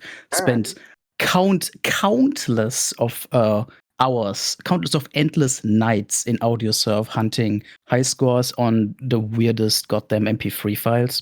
Because for those who don't know, Audiosurf is a legendary music-generated arcade game where you race a spaceship on a track that is based on whatever MP3 file you fed the game. And while you do that, you collect some blocks and get points for a high score leaderboard. That's pretty much that. Right. I remember wondering if this was like Guitar Hero-y, but like almost in a Beat Saber-y way or something. Yeah, I guess you could say that. It's basically somebody somebody found this description and told me that it fits really well. It's basically an auto runner with rhythm elements. All right, that's interesting. Sort of. Yeah, I guess Beat Saber is a similar way as well. The thing is, because Audiosurf is such an early music-generated game, there were other ones on console before this, but when it comes to PC gaming, this was like D1 to bring it around to popularize it. And it is cool and all, but of course, because it's the earliest one, basically, it's also very basic. The leaderboards you can cheese super easily. They mean nothing because it doesn't check for like whether other people on the leaderboards actually use the same MP3 file or whatever. If it carries the same name, you end up on the same leaderboard, but they could have an entirely different experience. Just put like something really easy in with the same name. Yeah, you could absolutely just put anything, name it, whatever, and then end up on leaderboard. So really, the high score hunting was like moot, just by that terms. Just a fun casual game though. And Audiosurf 2 came out like 5 years later or something to much hype because the original game was incredibly popular back then. The developer tried to innovate with new game modes and whatever, but honestly, most of them just became convoluted and corny and not really worth replaying it once the novelty wore off. I think Audiosurf 2 still works as a more polished Audiosurf experience because it also still has the regular game types from the first game. And I think it has a little bit more of a stable leaderboard system. I think it, at least here you can flag suspicious high scores and stuff like that. So I think if you're actually going into AudioSurf trying to genuinely hunt for high scores, you have probably a better chance at getting legitimate competition in this one. But also, most people have only played the first one and dropped off the second. The stats support that. There have never been nearly as many players in AudioSurf 2 as on the original, apparently. I remember as well back then, being pretty let down by AudioSurf 2 and never touching it again after a couple of hours. Revisiting it now, it's interesting to see how the developer tried to innovate the game, but it really was just a more a fancier but messier experience. So kind of bloated. Yeah, kinda. Like a lot of ideas that didn't really come together. So the strongest parts are still just the regular stuff that came over from the original game. Right. Yeah. If it wasn't for the more stable leaderboards, you wouldn't really have a reason to play AudioSurf 2.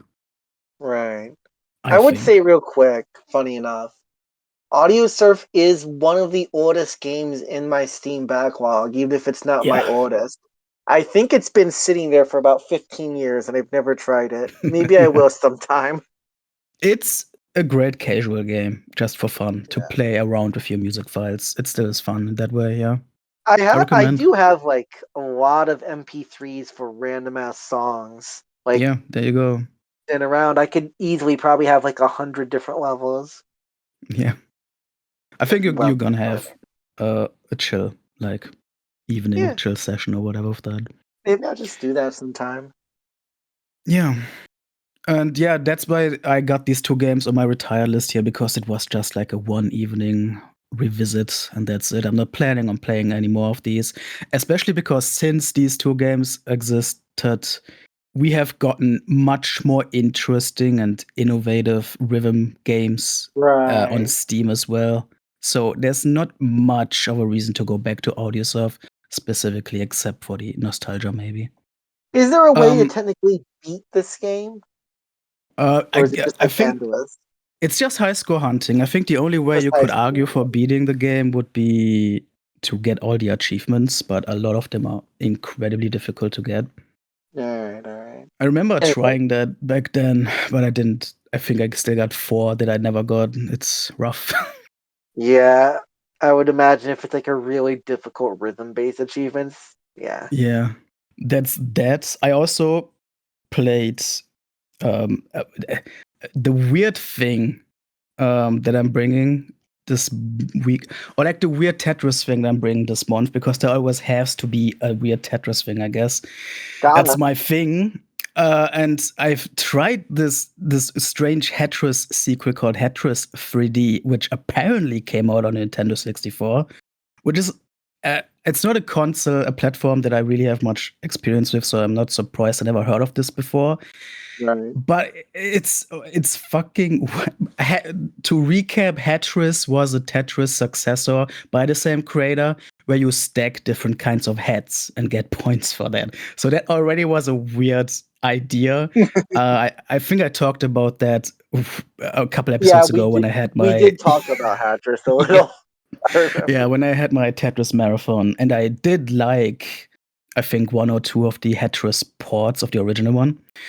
This Tetris 3D thing, if Tetris already was a step into a weird direction where the creator was trying to be innovative and creative, but it not really working out well in the actual game, Tetris 3D goes a step ahead by adding the genuinely unnecessary third dimension of having you stack.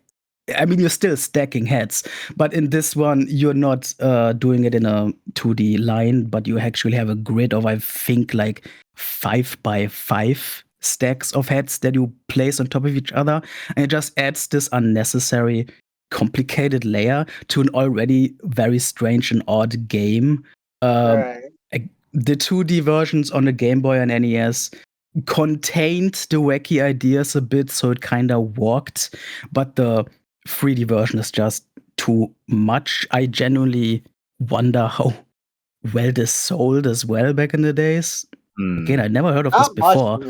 From what I'd say, because if it sold well, I bet you would have heard of it. I guess so, yeah.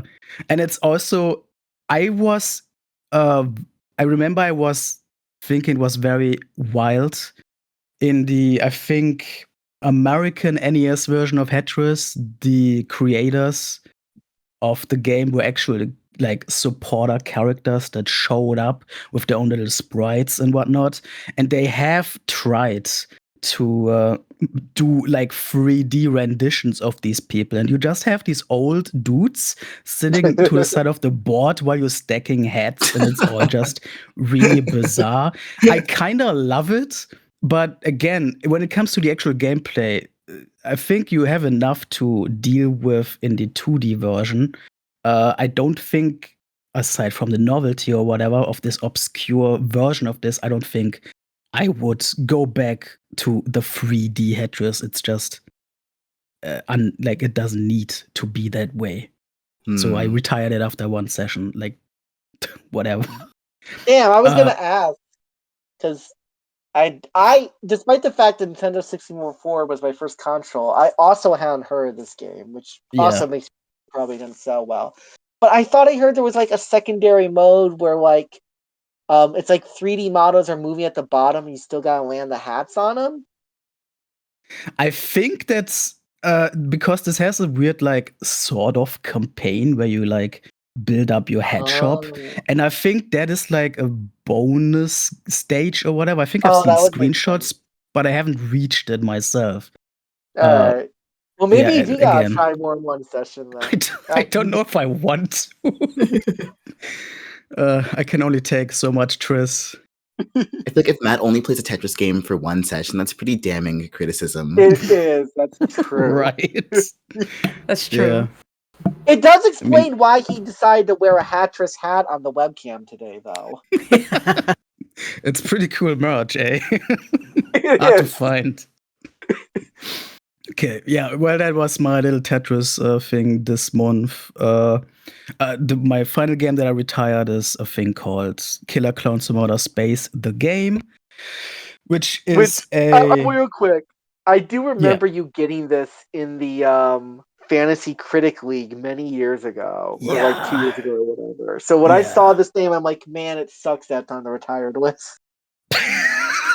That game sucks in general. No, it's not terrible, actually. The thing is just, well, Killer Clowns from Outer Space was a 1988 B movie that I love and adore, where genuinely killer clowns or aliens in the shape of killer clowns come down to a small American town and just turn people into cotton candy to feast on them.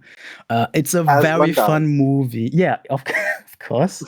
It's a very fun movie with great practical effects and a lot of fun gags all around. Love the movie.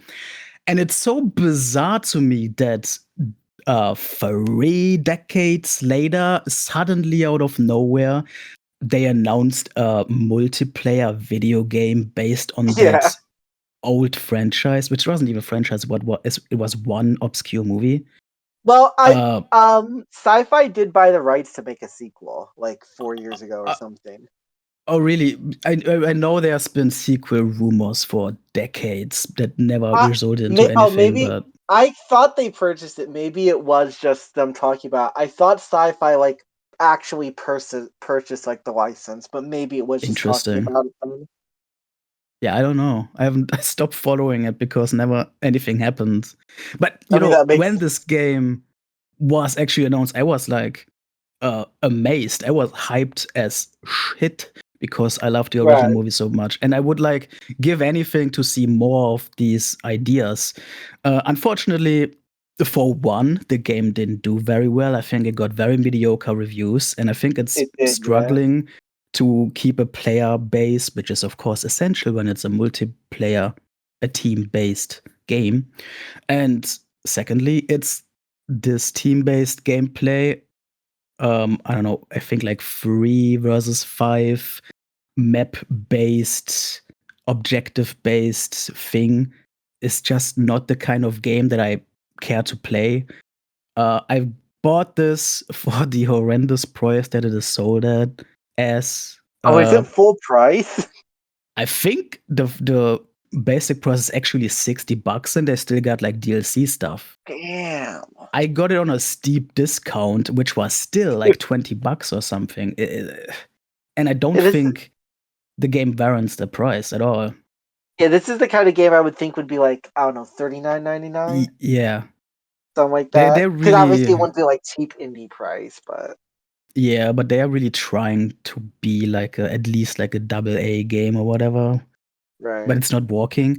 It's not a terrible game. The mechanics work. You have a lot to unlock. If that's a good thing or not, I don't know. It is fun to see because you can unlock all these different costumes and attacks and whatever for the different characters, and it's fun to see how they took this one movie and based every single bit on like the most minute detail from the movie. It's kind of fun to see that. It's not a game where I would actually want to play it to unlock all this stuff. And the actual gameplay, first of all, I think it's might play by 80% of the player base is probably children, because the voice chat when I played was just blabbering young children. So I already felt alienated. And the gameplay itself, it's like functional. You either are a clown and try to stop the humans from escaping and eating them as cotton candy or whatever, causing the clown apocalypse. I don't freaking know. Or as a human, you try to survive and escape. It's like a Dead by Daylight game, right? Exactly. It's like Dead by Daylight, but it's only clowns. It would actually make much more sense if the killer clown characters would be characters in Dead by Daylight. Yes, they did not. Yeah, they did not need their own game at all. But I'm a victim of this franchise. I love it to bits, so I had to give it one shot. I saw what I needed to see in like an hour or whatever. I'm probably never gonna boot this up again because it's not my type of game, and that's just that. A victim of the clown hype cycle. Yeah. Yeah. Yeah, that's my retired games. So, Leah, I think it's time for you to close this section up. Okay. Yeah, so I mean, I have a lot of games here that I will come back to. They're just things that I've just put on the back burner for now. So, Vice City on the Trilogy Edition, the Definitive Edition, sorry, which isn't that definitive, apparently. Yeah. Just because I'm getting really frustrated with the asset missions. I'm like stuck in each one of them, just trying to get through them. And I was like, I have other games I could be playing instead of playing this. Like, and being stuck for like a whole day, I could have like accomplished so much more. So, yeah, I have accomplished more beaten games since then. So I've retired that. I retired you want those games, so here you go. Now let's see you clear them, because there's only 2 like mini game sections left. Oh. This is that game that, you see like the little ads, where you have to like pull the pin out and, like get the guy to the gold, or like the yeah, I think they're called like water puzzles. Yeah. So like the little war sort puzzles or whatever.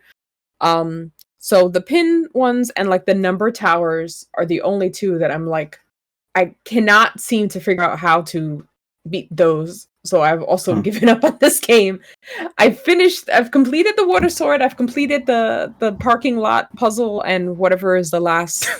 Oh, the last one's the little like walking down. He's like, I don't even understand what the point of that ad game is to begin with. Is like you're holding something and you have to like keep walking, but there's like a lava pit in front of you, so you have to like use the cash that you're holding to like make a bridge around the lava to keep going until you like, but try to save enough cash to get like the better house at the end. It's a very strange concept to even explain. You have to kind of like see it visually to understand.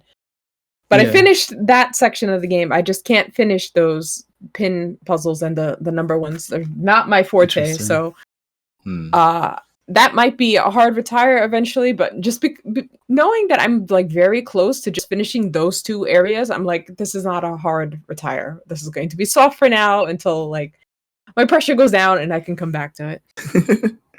I almost played this game as well this month. I bought it recently and I got it on my shortlist right now. There's a sequel, apparently. I don't know what else is in the sequel. And I want to play this one too. I saw a friend stream this game a while back, and it immediately caught my attention because I always see those ads, and I want to like, you know, you want those games, right? Yeah, I do want those games. When I read the title, I was like, yes, you're totally right. I do. Especially the water sport one in particular just looks so relaxed. The water sport, there's like multiple versions of that on mobile that I have just gone and bought those, and like the screw puzzles where you have like the little nuts and bolts that you have to like sort them as well, and there's one with like thread. I will sit there and play those for like until I get to like level 30 something. Then I'm like, all right, I need to delete this and move on with my life, and then some other version of that shows up and I'm like, yes, okay, I will play this. It's like my total little like time waster games. Yeah, makes sense. Elder Scrolls Blades, which I've just had on my Switch for like the longest, and I will get around to it because it's a very short game, but like I wanted to get into Metroid Zero Mission, so I just pushed that to the backside of Switch for now. Right. Tchia or Tchia, I don't really remember how to pronounce this. Yeah. Which is like a cute little role-playing like tropical island game. I was really excited for this game when I heard this was announced, and I was really excited to play it. But my game is broken. Every time it gets past like this little rhythm, there's like a rhythm game where you're supposed to play like different instruments. So like the first one is like you're playing with like 2 dried leaves or percussion. And then the next one is like you're playing like drums. And then the one I got stuck on that my game does not want to, it just keeps crashing the moment that cutscene ends. It was like a rhythm dance game or whatever. So you're just doing like a dance circle with this tribe. And I was like, this is amazing, this is great. And then it would crash. And I was like, okay, let's load in before that and play through it again. Crash. Try to skip this cutscene, crash. So I was like, I can't seem to get past this. So I tried reinstalling it, same thing. So I was like, I'm not going to keep playing this game and be stuck here. So I unfortunately had to retire that one, even though I was like really hyped to play that, because there's a lot of cool mechanics in that I think would be really fun to explore. And if it would inspire other games as well. Maybe one day it'll actually work for you then. Yeah. Hopefully. The other 2 things that I have 3. One, the rest of these I believe are just itch games. Self is not a game for me, honestly. It's just kind of reminds me of like Super Meat Boy and stuff like that. Which it was getting really frustrating, and I had like a series of days where I had just given up on like a bunch of different games as well, and I was just like, I don't need a game that's already frustrating out the gate for me, so I retired that one. Gray Box Testing, which is a really like, it's basically Portal and Stanley Parable sort of game that makes you focus on basically glitching your way through the system. But the problem is, because it being an indie and there not being much documentation in the world for it, I'm not sure if they're game-breaking bugs or if they're meant to be in the game. Like, I kept falling through the playing field, and I was like, is this the end of the game? I don't know. No one will know. So it may be retired. I might have beaten it. I'm not sure. Schrodinger's completion. Yes. So I was like, I'm not sure. It was hilarious. The narration is very like Stanley Parable, sort of Portal-esque. Yeah. It's very enjoyable, but again, I may have completed it, I may have retired it, who can say? Not me. That's amazing. And Diapers, Please is basically a parody of Papers, Please. It goes right with piss. Yeah. Very stinky episode. Yeah. Oh my god. It's basically a parody of Papers, Please, where you're trying, like, apparently the hospital has lost their records for kids, and you're supposed to look at the parents and decide which child goes with which parents, depending on like their skin tone and their eyes and their names and stuff like that. No, there could be nothing problematic about that at all. yeah. This thinking can only end badly. Yeah. So the only reason I found out about this is apparently this developer's game got ripped off into like some mobile version of this, and they changed the name or whatever, but it's the exact same game. And so they were like, oh, look at this like instance of somebody's that work being like completely ripped off and put on like another platform. And they were like, I guess, hacked or whatever. And I was like, I've never even heard of this game. I've played some of Papers, Please. So I played a bunch of that. It's basically Papers, Please, but in a nursery instead. So I guess if you like that sort of game, it's fun. But I didn't really get much out of it, so I played for like 2 sessions and I was done with it. Matt might have to give it a go from how he's laughing over it. I don't know if I want to. That's very bizarre. Oh my gosh. Oh, I'm seeing it. Oh lord. Oh no. Yeah, and that's the end of my games. Yeah, that one's going in the bin like a diaper. Just one little bit. I'm quoting the game's description here. You are the custodian of bloodlines. Yeah, yeah. No. I don't like that phrasing. Yeah. All right. Yeah. Thank you for cursing me with this. Now sanity decreased, knowledge increased. Yeah. Fuck. So that's retired and pause done. So we'll move on to plane. I wanna hear Diallo. Yeah, let me go first because I have to leave soon. Yes. So the first game that I've been playing is Dead by Daylight, which I've mentioned before. I typically don't mention this because it's my sort of like live service game. So, it pretty much goes without saying that I'm between episodes. There's a good chance that I've been playing it, but I wanted to mention it this time because there was a mode in particular that was active last month that I want to talk about, which is 2v8 mode. So I think I've given like a brief intro to DBD to people who are not aware of it before. But basically, in typical DBD, you've got one killer versus 4 survivors. Killer's trying to kill the survivors. The survivors are trying to finish repair 5 generators out of a total of 8 on the map to be able to escape the map and everything. All fine and dandy, but what you mean, scary and terrifying and horror crossover wonders and everything. But with the standard 1v4 mode, people I think for a while are wondering what would this game be like if we doubled everything. If we had 2 killers instead of 1, and if we had 8 survivors instead of the typical 4. Because another thing is that until 2v8 mode came out, if you wanted to play DBD with friends, you could team up as a survivor. But if you're a killer and you wanted to play killer with someone else, you were just sort of like by your lonesome because there's no sort of mode for that. But enter 2v8, which is a mode that they've been rolling out starting last year. And they've been doing it in a couple different waves.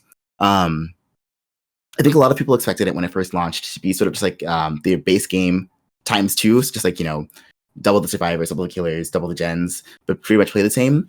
But it actually plays pretty differently. It feels like a pretty significantly different game mode, to the extent that I saw someone on Reddit comment, actually, I would love to play a 1v4 version of 2v8 mode. But so to explain a bit of the differences that happen, in typical DBD, you can assign your character up to 4 perks, which change different ways that they play with the game. Like they can give you a little speed boost in certain situations. They can you can have perks for like self-healing and everything. 2v8 mode kind of simplifies that, and there's over 100 different perks to choose from on both the killer side and the survivor side, and you have a loadout of up to 4 different perks. 2v8 simplifies that, so there are no perks, no loadouts. Instead, you choose a class. So if you're a survivor, you can pick one of 4 classes. There's Escapist, which sort of focuses on providing speed boosts to your fellow teammates. There's Medic, which lets you heal other survivors more quickly, sort of like the healer. There's Guide, which is focusing on repairing generators and like getting other survivors to generators. And there's Scout, which is kind of like a spy. You can go around and stalk the killers, and as you're observing the killer, it reveals their location to your teammates. And on the killer side, they have kind of like the base powers that they have in the game, but they've been sort of rebalanced to make them more fitting for the 2v8 mode. And then the killers also have 4 different classes, which do various different like buffs. I don't really remember all of them off the top of my head, but I think it's like, the class system is sort of like more important to the survivor side anyway. And just like the way that the gameplay feels, just like going into a match feels very different right away than like a typical 1v4 map. 1v4 match. The first difference that the maps are gargantuan now. They feel like really, really large to accommodate, I guess, so many players and killers and everything. So it feels like you're in this like really large battlefield, and there's so much stuff happening at any given time, probably because there's like 10 different players in the game, at any moment. So you always have like these different like notifications firing off from like this location, that location, location, that location. So it feels like you're like in this giant battlefield, like running around trying to like, do your generators and like save your fellow survivors and everything. It feels like a big war, kind of like a big, almost like RTS battle game. My favorite class to play is Medic. And I love just like sort of like running around the battlefield, like finding injured survivors, patching them up, running to another survivor, unhooking them, patching them up, just like, running around and doing all that. And I have a friend who got into DBD kind of recently, and his intro to DBD was the 2v8 mode. Originally, I thought, oh my gosh, that must be like such an overwhelming entryway to the game because it's just kind of overstimulating. But I think that because this mode is so streamlined, it actually kind of serves as a good sort of gateway to new players.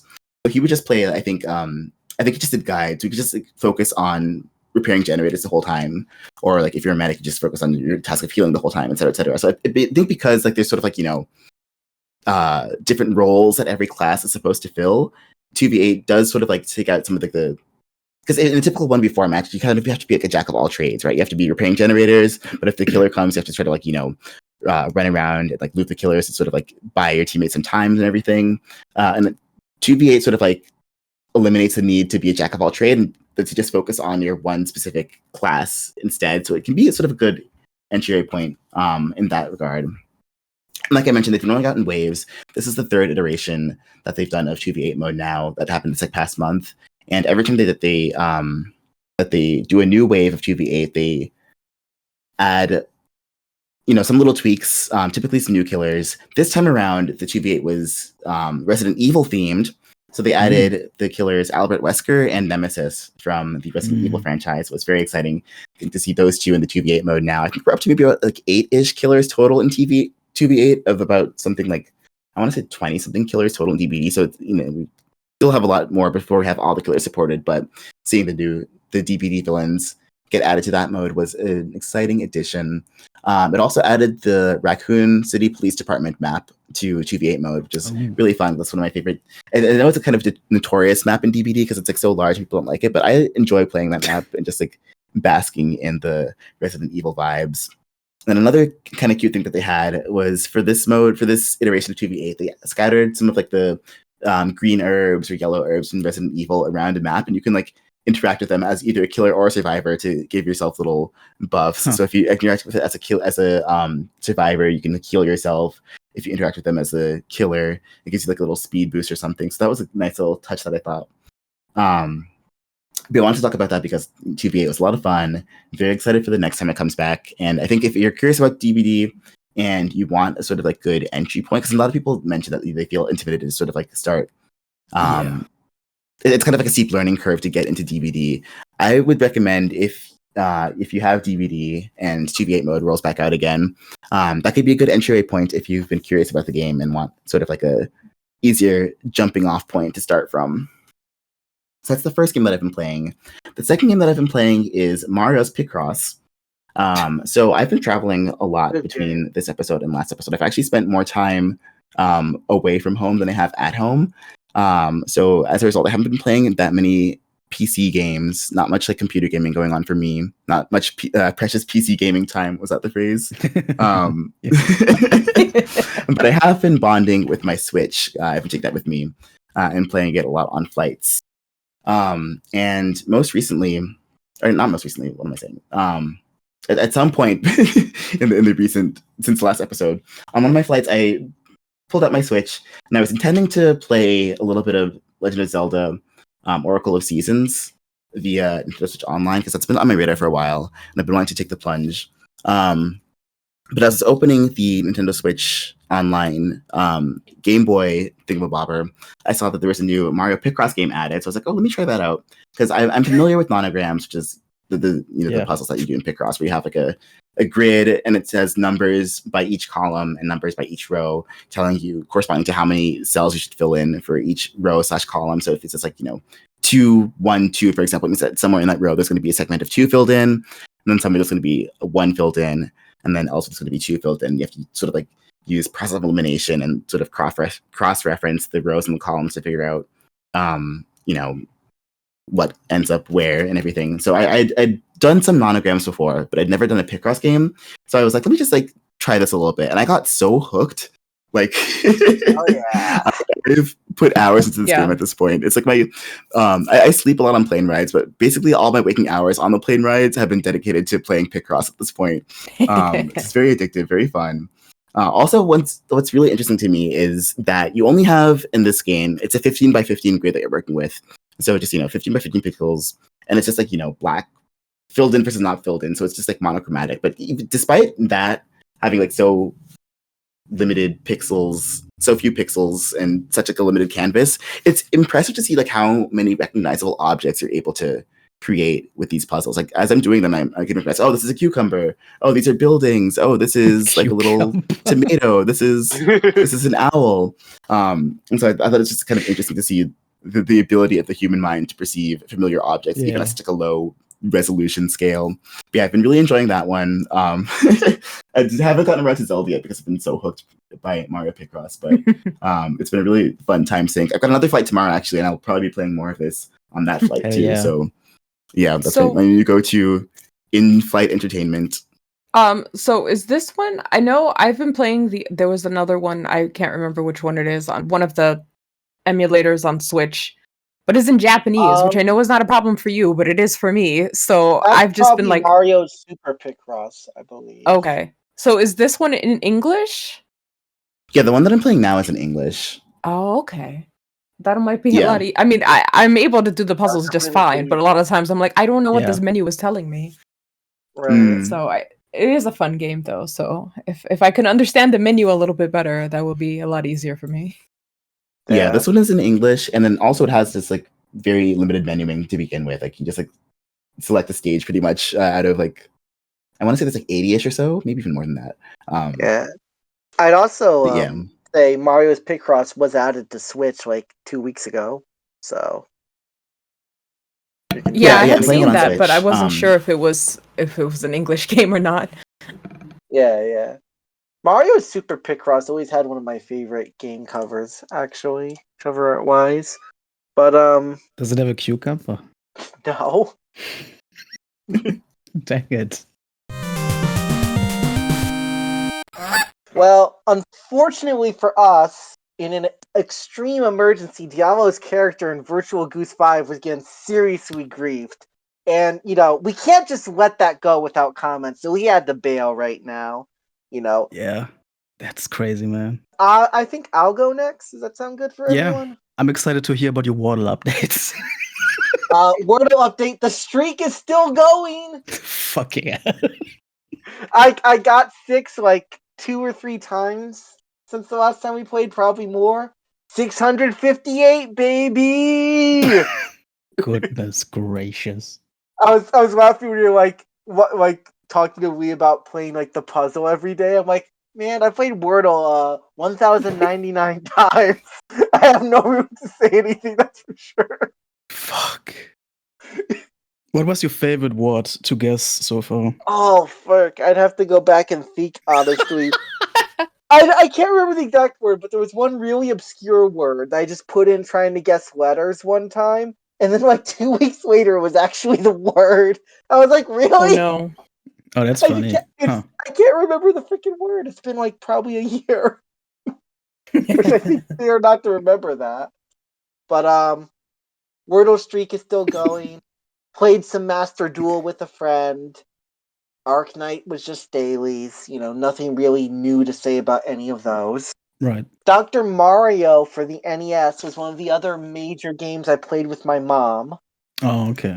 We probably played that for like an hour and a half at least, kind of thing. She was rusty on playing it, so I was kind of winning a lot of it, but it was still quite a fun time. Honestly, in a bizarre way, I found it more fun than Dr. Mario 64.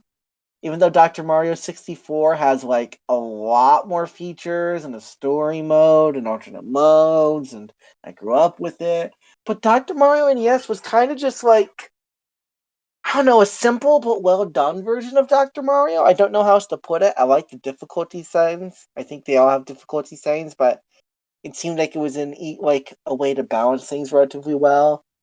Dr. Mario is just fun. You know what I mean? It's Dr. Mario. I disagree. Oh. Oh no, I love Dr. Mario. The Matt soapbox. Why Dr. Mario is inferior to Tetris. It's stinky. It's poopy. Two different games. Yeah, it's very much. They're very different. It's falling block games. That's the one thing they have common. I just don't vibe with the flow of Dr. Mario. Really do fall. Dr. Mario is just Tetris bomb. It's just not bombless, I guess, but just it's Tetris 2. Yeah. I mean, it really is, yeah. But, it's Dr. Mario. I don't know that I have a ton extra to say, but I enjoyed my time. I kind of want to...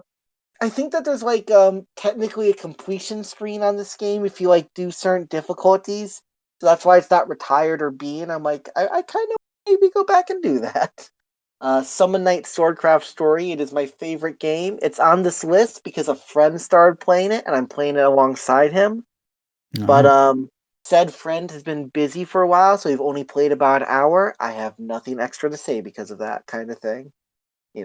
I've already said quite a lot about this game in previous episodes, and since my friend isn't far in, nothing new to say. I've been playing 2 Fire Emblem randomizers.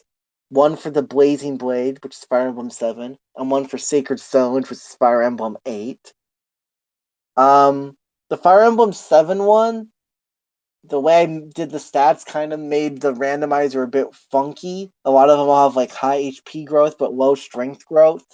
So, kind of a weird one.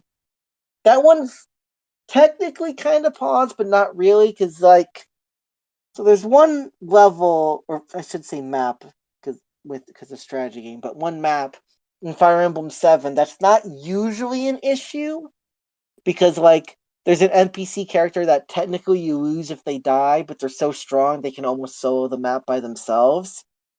But the thing is, because it's a randomizer, it can get randomized in the stuff that makes it really difficult to win that map, kind of thing. Right. And that happened to me.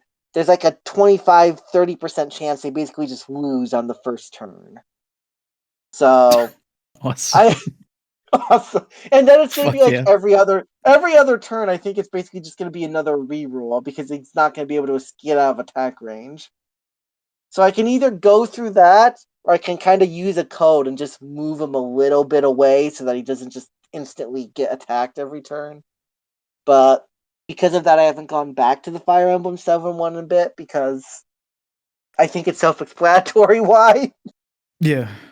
But the Sacred Stones randomizer, I kind of got the balance a bit more. I've actually been quite enjoying that. For that one, I also upped the base stats and stat growth of the enemies by a good amount. So I'm kind of dual working with some pretty funky units while my opponent's units are stronger than normal. So really kind of making the brain work on some of these maps, especially when I have to steal stuff. But it's actually really fun because of that. And I've kind of just been sometimes doing that. It's really easy to play a Fire Emblem game while chilling to a podcast or something, for example, in my experience. Okay. Listen dedicated to something podcast game. Hell yeah. That's right, basically. Chill with some Fire Emblem, listen to stuff for an hour. Especially because I've beaten this game at least 2 or 3 times anyway. Right, so yeah. it's not I can kind of autopilot my brain a little bit. Having a lot of fun with it, I would say. My molder is like a paladin. No, not Great Lord, actually, of all things. He's normally a healer. Oh, but that's a he's like, change.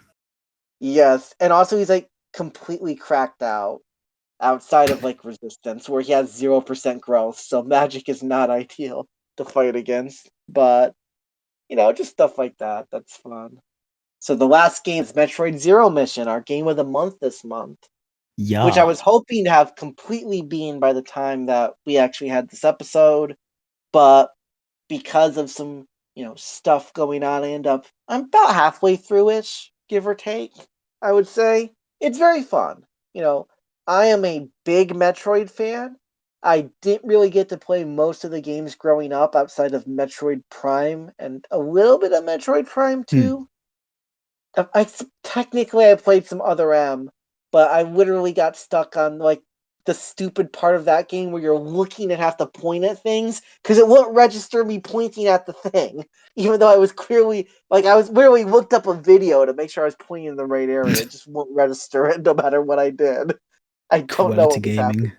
Real relatable. Oh yeah, we both had that experience.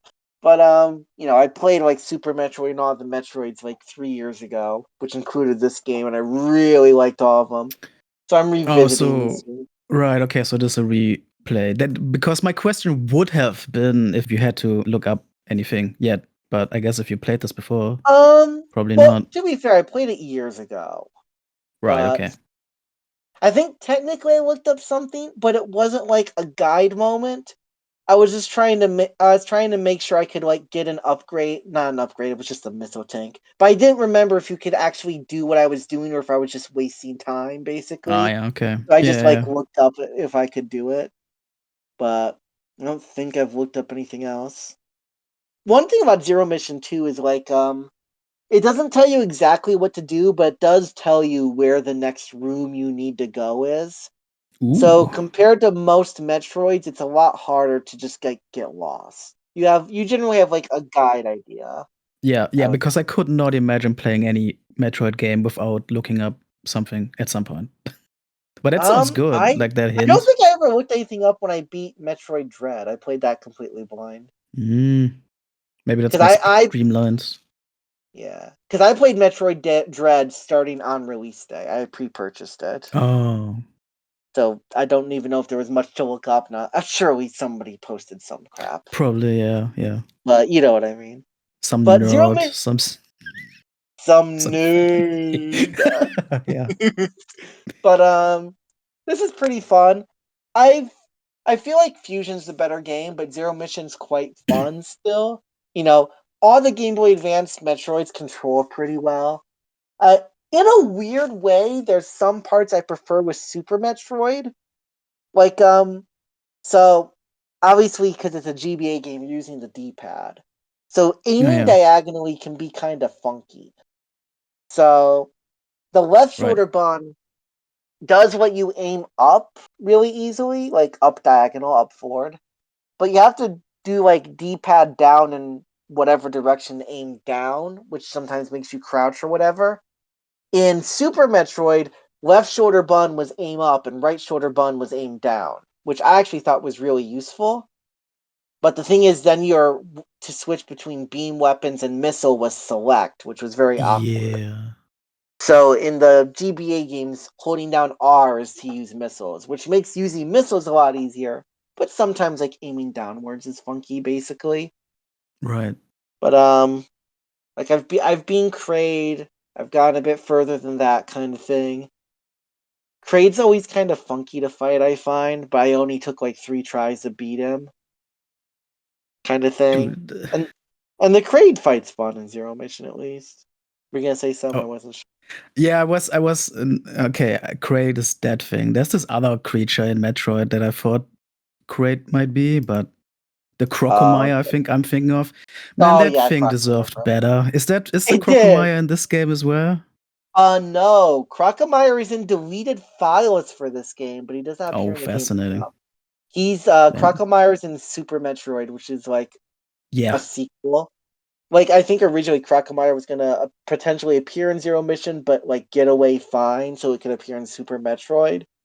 But it's only had like its sprite and deleted files. Yeah. Yeah, I only played Super Metroid, and I loved the Crocomire. Poor little guy. fellow. Yeah, I mean, he for didn't do real. anything wrong. No, he really didn't. He's just being murdered. He was just in the way. Like, disgustingly murdered.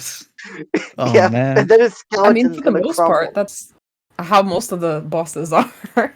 Just hanging out in their bathtub. Yeah, that's true. Kinda, some of them. Crane and Ridley are at least like evil. Fair enough. He looks like it. He does. Yeah, But okay. I got a bit stuck getting to Crane's room, but I didn't have to look it up or anything. I just kind of ran around, and eventually I was like, "Oh, I gotta do this kind of thing." I feel like with Metroid games, a lot of times my logic is like, if I get stuck for like, I don't know, an hour, 30, 45 minutes, like, you know, a really long time, then I'll look it up if I start to feel frustrated, but I try not to look stuff up. But Zero Mission's like, I like it less than Dread, Fusion, Super, but it's still like an 8 out of 10 pretty good game, really good game even, kind of thing. And it's a good beginner game because it does kind of give you more hints of where to go. And it has a map system that like marks off like if you've encountered an optional thing and if you've grabbed it kind of thing. Yeah, it sounds like I should shortlist it on my Metroid backlog. I would agree, you know. Yeah. Like I said, I like Metroid Fusion, Metroid Dread more, but Zero Mission's also pretty short. I think That's it's good like for me. it's like 6 hours of real time and like 4.5 hours of game time is what I did the first time I beat it.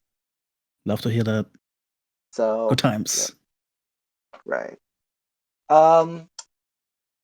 I would say, how about I sling it over to Leah then, who's also been playing Metroid Zero Mission. Unfortunately for me. Oh, rest in peace. No, honestly, the thing with Metroid Zero Mission is, like, I had the original Metroid growing up, and I always used to put in the Justin Bailey because I liked her green hair when she was running around in the leotard suit.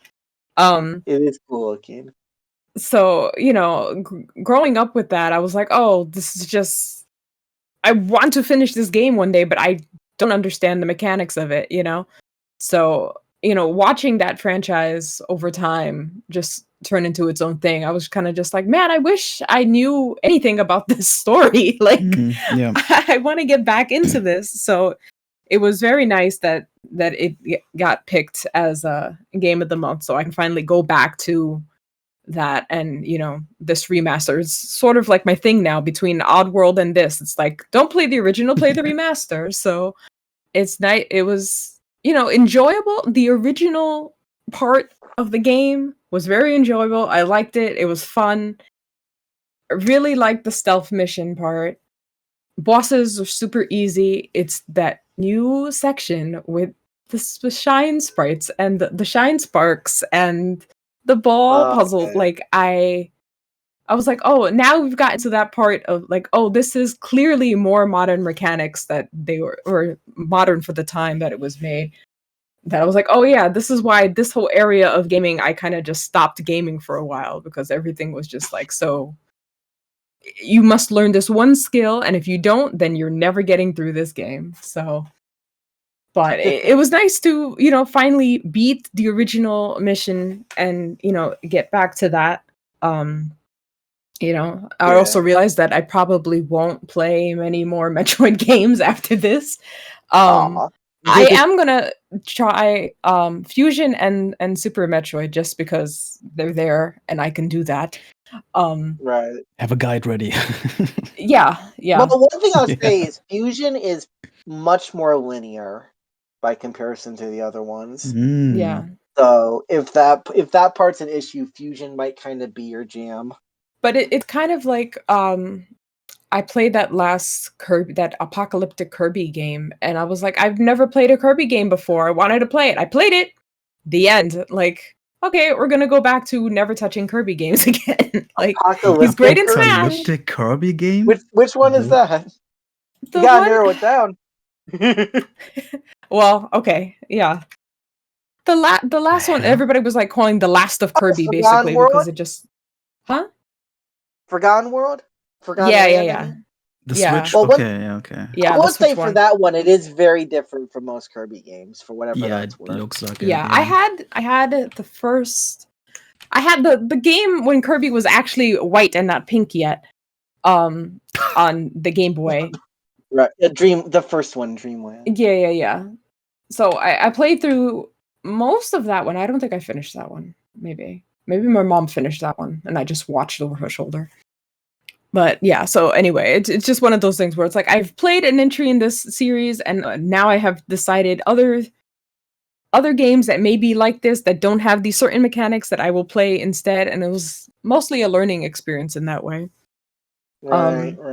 One thing I'll say is if you do ever feel like trying a Kirby game again, I've always really liked Kirby 64, and it is on like Switch Online if you have that. Oh, okay. Yeah, that one is fantastic. Yes, I love me some Kirby 64. Yes. You're getting 2 recommendations now. Yeah. I'm writing them down on my notes. It's a bit of like slower paced game. It's like pretty much every Kirby game before Forgotten Land. It's 2D instead of 3. Like the visuals are 3D, but it's 2D playing it. Yeah, right. Okay. And it has like a cool power combining system. I really like that. Exactly, that's what makes it so special. It's like peak. You get to play around with different abilities to make new things. Oh, I do it's like that. Fantastic. Yeah. Okay, yeah.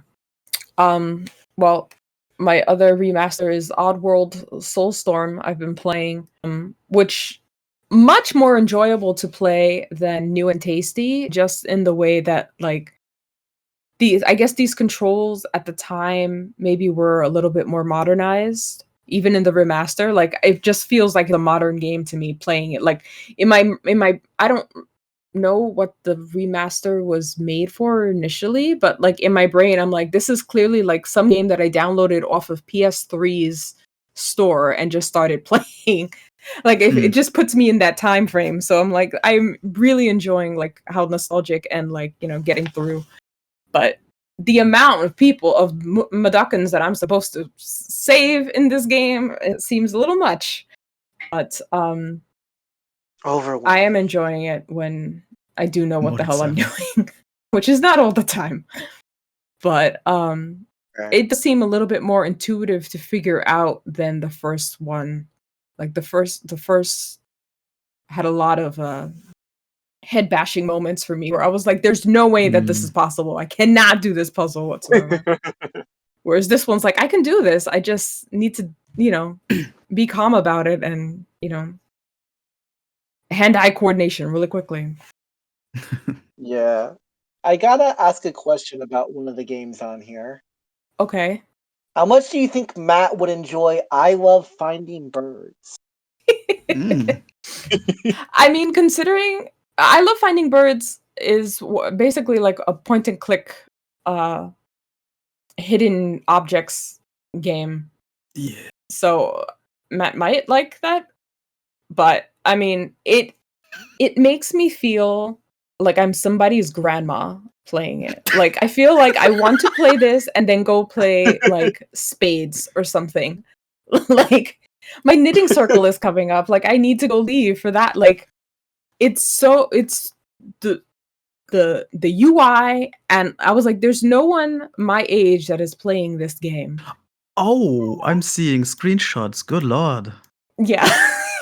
Yeah. Oh no. Yeah. Oh no.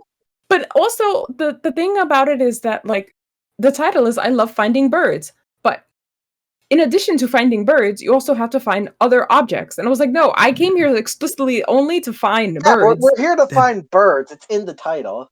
So I think I've mentioned this before, but like it's a nice little game.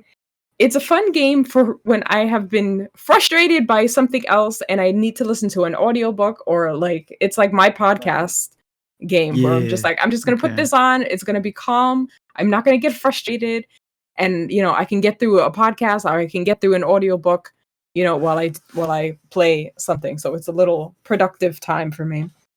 Right. There's I'm not be playing this. Sorry. There's a developer or publisher that I follow on Steam that does a lot of these, like, they're different shop simulator games. Like I played like Tech Shop Simulator, Bookstore Simulator. So it's like a whole bunch of like every once in a while I'll get an email and they're like, they've added a new game. And at this point it's like starting to be obvious that it's just like all the art is AI and like everything is just like very like rushed out the door. But they're all basically the same thing. Like you stock your store, you handle your customers, they pay for stuff, they leave, you have to clean the store. Like there was one that was like a cinema simulator, so you had to like go clean they leave all their trash in the cinema, so you have to go clean that. You have to like stock the reels. You have to purchase a new license to play the movies at your cinema. But like they're all free demos, so I was like, okay, yes, I will play your stupid shop simulator games here and there. So I was, just playing all the demos basically, but none of them really stood out. So I just kind of lumped them in together right now. It's just like various. I even forgot the name of the company. It's like Playway or something like that. Hold on. I mean, when it gets listed in the document as various too similar to differentiate shop simulator games, it's not a good sign. Yeah. I've heard, I've seen these around. Oh, yeah. Yeah, they're not the greatest, but I was like, hey, they're free demos. I want to play. I like little shop simulators every once in a while, but these are not some of the better ones, so I've given up on those. Hold on. Before you move on from this, I need to check something because I might have a comment. Oh, man. Matt might have something to say, but we have to see. Crazy. Yep, okay, so Playway, those motherfuckers are the same publishers that also have I Am Jesus Christ under their belt, which is a game I've been raving about for close to a decade. I've been waiting for that forever. Yes, and they had like a playable demo, but oh my god, it's published by Playway, yeah. Oh and my it god. fits the same MO of like unfinished slop with Yeah. Oh man, what a bummer. I was really hyped for that game too. Like, yeah, I played that demo and I was like, I'm gonna wait for it, but I think that demo isn't even available unless you request access to playtest. Oh my god, it's weird. You have to become a disciple. No, you're gonna. Yeah. Anyway, yeah, that shit sucks. Please go on. Yeah. But the thing is that I think they're also the ones that do House Flipper and Car Mechanic Simulator, which are really good. So I don't understand what happened with the rest of these nonsense games that they are Maybe coming they out got purchased by someone. Yeah. I mean, the thing. Well, okay, here's one thing. They also have Sim Rail Simulator. Looking at House Flipper, Playway is only the publisher of that game. Yeah, exactly. Playway is only a publisher. They don't make the games. Yeah. Okay. So that would explain that. Yeah. All right. So, yeah, now that we've cleared them, cleared the trash out there. Yeah. We've taken it out with the diapers. Yes. Ghost of Tsushima, I'm still playing that. Gorgeous looking game. So far the story is happening, but it's a lot of fetch quests so far for me. So, we'll see how that goes. And the map is so huge. It's like just go everywhere, and they're like they're like in the southwest, and they're like, oh, I need this from this guy's house, and it's like north of you, and you're like, okay, now I have to like go get my horse. I have to,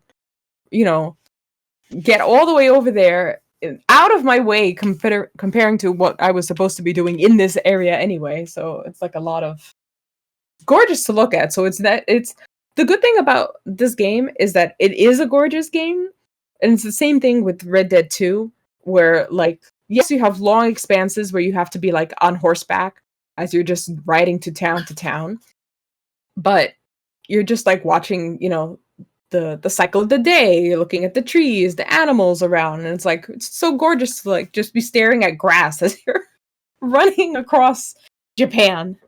Yeah, it sounds like the regular open world experience. Yeah. Yeah. I mean, I've played a fair of open worlds that were not that pretty to look at. So it's nice when they do get that part right, where you're like, oh, they realize what, to get to certain places. So at least they make it look visually appealing for your trip. Yeah, but how long is it going to hold up when it's already a chore to move from A to B? That's what I'm wondering. Yeah. So I'm assuming eventually the map gets filled in with other people where you don't have to travel as far distances because you have other towns to visit. Okay. But yeah. Crossing Souls is still in the middle of another game that has frustrated me beyond reasoning because I can't seem to cross this one pit of lava. It's essentially lava. So I was playing. I didn't even play that today. Usually I play that. That's my Saturday's game.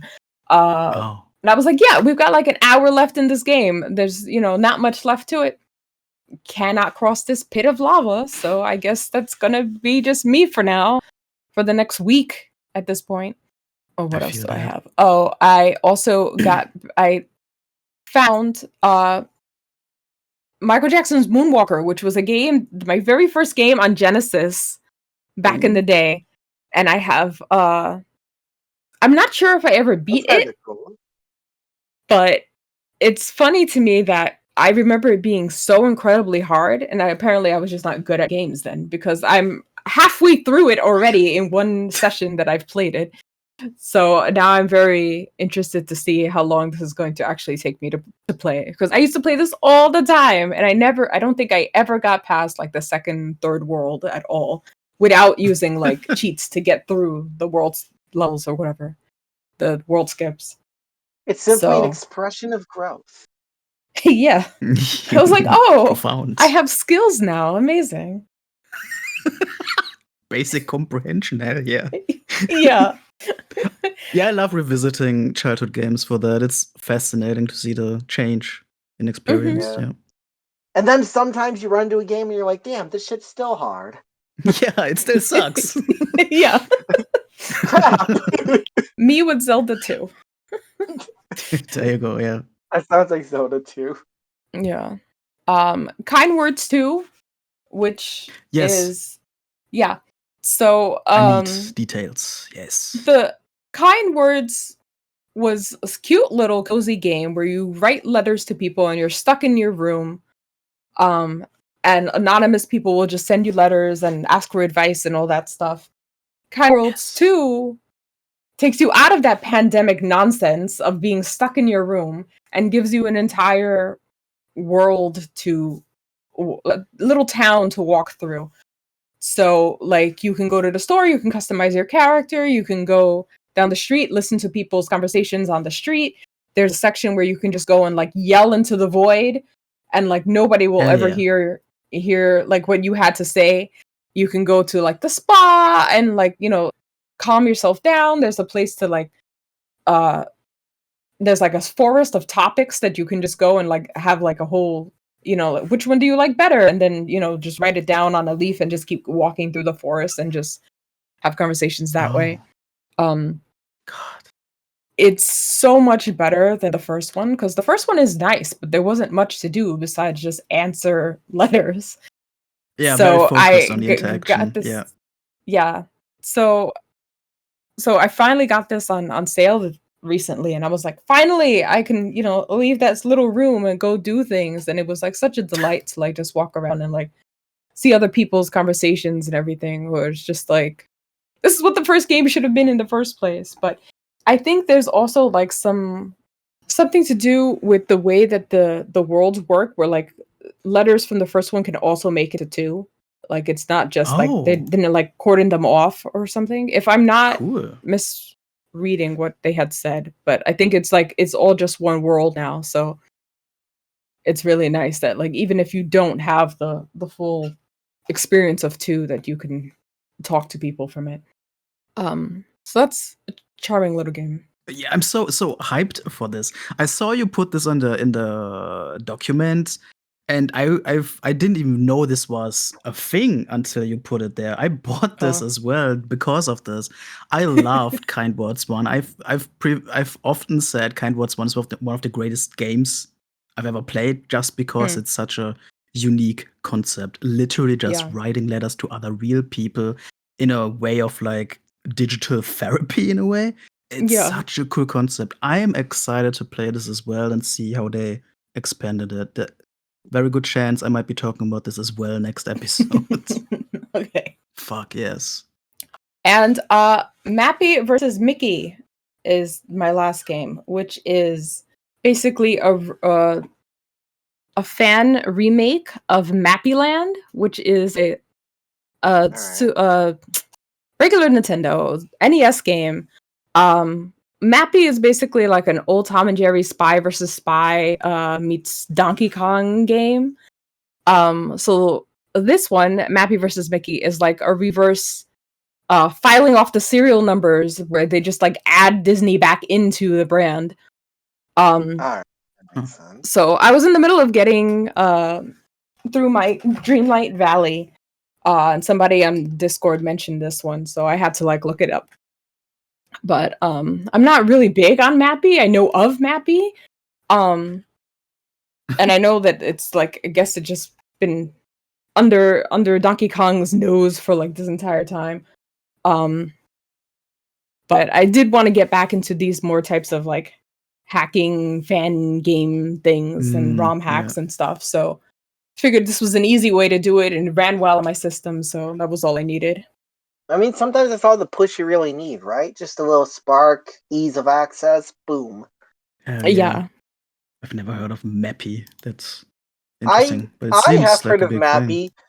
Mappy is one of the names of the fictional car brands in the Ridge Racer games, because it's a Namco property. Shit, okay.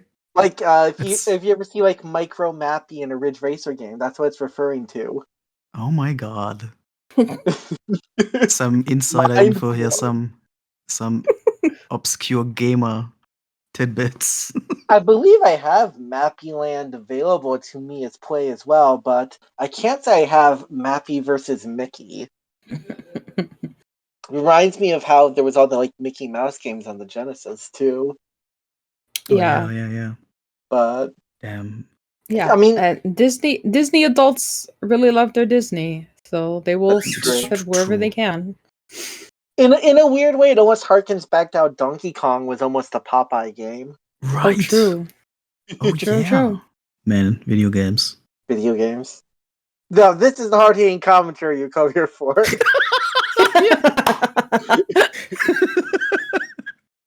Well, I think that's it for me. That does seem like the end of the plane segment. Oh, wait, no, Matt hasn't actually, I still have to talk about my shit. I forgot about it as well. But okay. Imagine all of us forgot. We just moved past. Everyone's gonna play Mappy now. To be honest, that segment. Well, whatever. To be honest, that wouldn't even be that bad, because I'm unfortunately gonna be talking a bit about Minecraft of all things. Was that what you were getting stuck on? Getting stuck on? No. I think you're talking about another. Yeah, I had a gaming frustration moment. Yeah, no, that's coming up later. Minecraft isn't that. Okay, so I'm not a big fan of Minecraft. I respect it for what it is, whatever. I've had my time back in high school with it. I remember when it was still an alpha. It was kind of novel, whatever, but I dropped off when it I think I dropped off when Redstone was included, which is already super early by today's. It's super early by today's timeline. I'm just not into this. I still remember when Redstone came out. It's been eons. Yeah. I've mostly played Minecraft when other people made me play it. This time I've fallen back into playing it a bit because I like to tell a story. My friend, who I've also played Small Land with and other games, a dear and close friend of mine, has finally, after over a year of chasing annoying and frustrating appointments, has finally recently gotten their official actual autism diagnosis. This is a good thing. We celebrated this. they are very glad about finally getting this because, getting actually the support they needed and whatnot. And as a half joke, because we were already talking about Minecraft beforehand, to celebrate, I gifted them Minecraft because it's kind of like a meme, I guess, or whatever. Not to be ableist, but it's a joke that the Minecraft game is very popular with people on the autism spectrum. This is not a bad thing. I'm not talking about this derogatorily. And my friend is very much supporting that. They were skeptical about Minecraft beforehand as well, but they have been really able to dig their teeth in, and they've been spending a lot of time in Minecraft. That's cool. I guess it just scratches this itch, and I get why Minecraft is popular. It does a lot of really interesting things and how it provides this freedom of just building and exploring in a simple system that you really still do, provides. You do, and a simple system that still provides complexity if you want to go that path. My friend loves this. It's become a bit of like a hangout game for us too, to hang out in the same realm. I don't. Yeah, it's a chill game. Again, I don't really do much in it. I've had my time with it, but it's a cool experience to share with a friend. And it's also kind of fascinating because I feel like you don't see that much anymore. Minecraft is so popular, everybody knows about it. But it's fascinating to see someone play Minecraft for the first time and really actually. Especially like this year too, you know what I mean? Yeah. Even like learning the basics of Minecraft, which are so, even outside of the game itself, I feel like a lot of it is just ingrained in pop culture, whatever, a few memes or whatever. People know like a little bit of the basics, how Minecraft works. But it's fascinating to see somebody experiences it for the first time genuinely, and that's kind of cool in its own way. But yeah, no, it's just a hangout game right now. I'm probably never going to talk about this again. That's Minecraft. You never know. I hope not. But when it comes to Minecraft, I do quite like Minecraft, but I'm also still in a similar boat where like I haven't seriously played in a long time kind of thing. It's sometimes one of those things where like you play enough Minecraft, you've kind of like gone through a lot of the stuff. Funny enough, a lot of the times I also played with also like when I joined servers with friends and it was kind of like a social game kind of thing. Yeah. I feel like every once in a while, every few years probably I'll boot it up and I'll get like really into it for like 3 days or whatever, and then I'll kind of fall off it again. Yeah. Kind of situation. Yeah, I always just end up building a little dirt hut and maybe a second house that's a bit nicer. Always thought and then that's it. Build like little hut. I kind of like building like hobo house kind of thing. Yeah. I always just tunnel underground just so I don't love tunneling. Go far. There you go. Yeah. It's fun to just it's bizarrely fun to just kind of like have like a little house, like maybe in the side of some, maybe build one, and then just kind of build like a 2x2 little staircase down and just dig. Yeah. Yeah. Man, Minecraft really breaks out the lizard brain in us. It's wild. What does lizard brain want? It wants mind, it wants craft. That's that's human civilization, really. That's right there. That's it right there. Oh my god. Yeah, that's Minecraft. I don't want to talk about it anymore. The game that I'm currently playing that I'm hypest about is called Redout, which is a incredibly high quality anti-grav racer. I've put a couple hours in it over 3 sessions or whatever. Campaign is lengthy, a ton of optional stuff as well. It looks amazing. Holy shit, the visuals are so cool. It plays like a mix of Hot Wheels and Wipeout. The track design of Hot Wheels with the vehicle handling of Wipeout. And that is 2 of the greatest things in racing. Not what I would have expected either. Sorry? I said that's not the combo I would have expected either. Yeah, me neither, but it it works so well. It's so incredibly fun. I have played a bunch of anti-grav racers in my life, and this is most likely gonna rise up to like the top 3 or whatever. It's genuinely, it's such a strong, not competition, but it's on the level of like the classics of F-Zero and Wipeout and whatnot. Right. It's so fucking cool. I'm excited to put plenty more hours into this. I got all the DLC because it's on sale all the time. And there's also Redout 2, which I'm equally excited to go to after this. There's so much to play, and I'm fucking loving it. I've been rarely excited about a game this often. It's so fucking fun. Yeah, you sound very excited. And I know you love anti-grav racers, so having it be that high is pretty big praise, honestly. Yeah, and people have been also recommending this to me for years, and I've always kept it on my backlog. I'm glad I finally just booted it up. So good. I got this free on Epic Games one day, so I might just give it a go sometime. If you can get your controller working, Epic can be a bit annoying with that. Oh, clearly just play with a keyboard. What could go wrong? I wouldn't want to do that. Not in this game. What could possibly go wrong? Here's a game where a lot went wrong. This coming up here is the gaming frustration I've had today. All right. Look behind the curtains. I was a bit late to this recording because I was having a really tough time with a really frustrating game before this recording. And the game in question is called Iluri, which is a recently released indie platformer. I think it was originally crowdfunded, but I only found out about it when it was officially released last month, I believe. The reason why I picked this up is because the main character is a red panda, one of my favorite animals, and very rare to see them in a game. So I'm very easy to give them a chance, these kinds of games, when I see it. And it also sells itself as like a hand-drawn platformer. It does have a lot of pretty visuals, a lot of fun character designs. That's its strongest point. But the game itself is so bugged.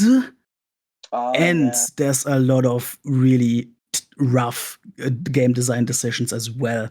So a lot of the challenge in getting through this game is less because of the level design they came up with to have you conquer.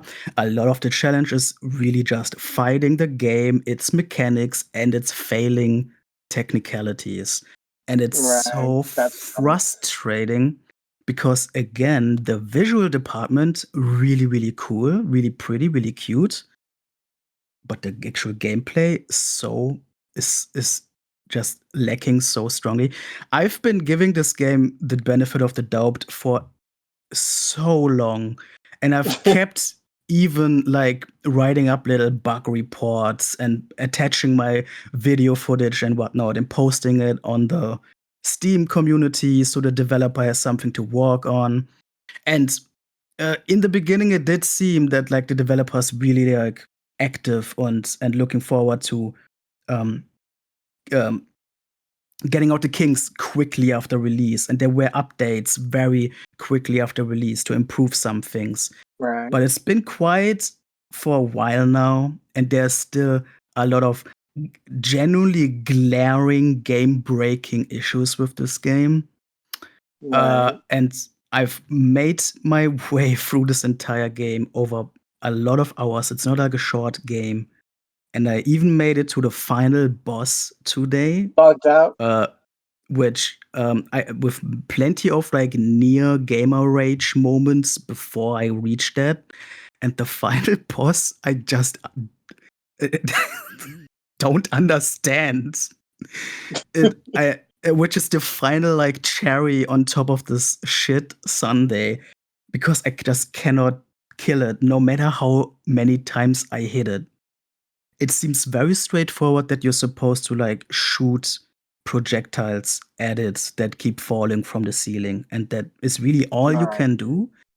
But I've hit the thing I think my max amount was 150 times. Okay, and it still didn't die. And I genuinely don't know what else I could do. Yeah, because this specific area? That's what I thought as well, but no matter where I hit it, no matter what body part, it has always the same impact animation or whatever. Like, there's no telling. That's I'm losing my mind. I've given that, this that game. Means you can't even tell if you're correct. Yes, exactly. And there's many of those like things where you're just missing some information, or it's so obtuse, or just not walking in the way that you're supposed to. There's also like things like imagine it turns out you just have to jump on them. The projectiles are a trap. Yeah, that thing is too big to even do that. There's really not much that you can do, which is so strange. And then you have stuff like moving platforms in the levels are not on like a fixed rhythm. So if you're unlucky, the way they move just never match up, and you just cannot make a jump until you reload the level and it fixes itself. Damn, that sucks. Shit like that. Plenty of moments. Like the Frogger game had issues like that. Oh my god, Frogger. We are not bad mouthing Frogger. Frogger's a saint. Okay, but not every Frogger game is the same. I've never seen a bad Frogger game in my life. The Great Quest. I think that's a discussion for another day. I need to. I can only handle one bad game today. This Panda game, again, I've given it the benefit of the doubt because I genuinely wanted it to be the best it can be, because the passion apparently was there at some point, and I like what the art design team did, or whatever the artist did. I was so in it to help the developers with my like bug reports or whatever, trying to be as helpful as I can as a consumer. But at this point, this late in the game, I've spent so much time with it, and it became worse and worse the deeper I got. I think it finally kind of lost me full stop. And like, I'm so frustrated with this Red Panda game. I just want to see the credit roll. Fuck. Because you haven't retired it. You're still going to go. See. Question. Yeah. Can you like look up a YouTube video of the final boss? No, because I also tried this for him. It just came out last month. It's not a popular release, so not a lot of people are playing it. And the ones that are playing, I genuinely don't think anybody has beaten this yet, because there's so much bullshit and game-breaking stuff. Maybe it's not beatable. Honestly, it's potentially the case. But I've made it to the final boss, despite all the jank. And I'm right there. I just need to take the last step. Big mood. It's breaking me, man. Now I wish I had joined that stream. Oh, even the stream broke at some point, unfortunately. So even that footage, that's another thing. Like, I recorded the whole gameplay, I streamed the whole gameplay, and I was kind of happy. Here, I'm gonna be the first one to have a full playthrough on this on YouTube or whatever. That's already down the drain now because my last recording corrupted, and nothing is going well. Right, you won't have a full playthrough because there's stuff going up to the final boss. Yeah, God, fucking. We have a near full play. Well, you could always just go last parts again. Something you're totally up for doing, I'm sure. I've lost like 4 hours of gameplay, and that was some of the most frustrating bullshit in the game. I'm never doing this again. This is here in my playing list because I put up this playing list a couple days ago. Today, the play session I had right before the recording is really questioning. I'm really questioning if I'm actually gonna go back, even if it's just this final boss that I have to beat. I'm really not sure if I have to. Category of deep freeze retire. Yeah. Maybe just retire it until like motivation. See if another video comes out where you can like see if it's beatable. Yeah. I'm so short of just messaging the developer to ask, how do I beat this fucking boss? What the hell am I supposed to do? Please tell me. You could ask a question on the Steam forums and see if anything happens. Yeah, and I'm probably gonna do that. Again, they have been replying to stuff early after the release, but they have been quiet now for a couple of weeks, which is a bit of a shame. Yeah. I hope they are working on stuff quietly, but who knows? Who knows? You know what suck? If you need to get an item you didn't get yet, and you're gonna have to backtrack. I don't know if the game even does that, but no, it doesn't. It has abilities you unlock, but none of those seem like they would change anything. I checked that. Fuck, I don't know what's going on with that. Sounds like a hell of an experience, and not the good kind. A lot of emotions with this one. God damn. I did look it up because I had never heard of this game until you say anything. First thing I see, very cute, but unfortunately, very buggy. Yeah, that sums it up right there. Fuck. Okay, let's move on from this. I have one last game that I'm playing, or somewhat playing. I mentioned this the last time, so I'm not going to be able to say much. Still playing Digimon Story Cyber Sleuth Hacker's Memory, but I'm getting a bit tired of the ratio of visual novel-esque dialogue to actual gameplay action. The last couple of sessions have had so little of actual Digimon fight stuff going on that I'm kind of tired out. Yeah, there's a chance that I'm gonna retire this. I had a good time with the original. I had a good time with the original Cyber Sleuth campaign, I feel like I did get a good time with this, but I don't know if I have the endurance or patience or whatever to get through this as well when there's so much low time. Yeah, but we'll see. I gotta whatever. play this version, the Hacker's Memory campaign. Yeah, I don't think it's a bad game. I just think it's a bit, unbalanced in what it offers. I 100%ed the other one, so I could definitely have tolerance for just nothing. Oh yeah. So. Yeah, I could never. I feel like I 100% that game entirely through playing it through all right, I'll just grind some Digimon shit while I listen to this podcast. Right. I don't even get to grind right now. It's just people talking about nonsense and side stories. Yeah, it's kind of lame. I don't know. Yeah, anyway, that's... Should we move on to the next segment? Yeah, we have finally talked about the games that we've played.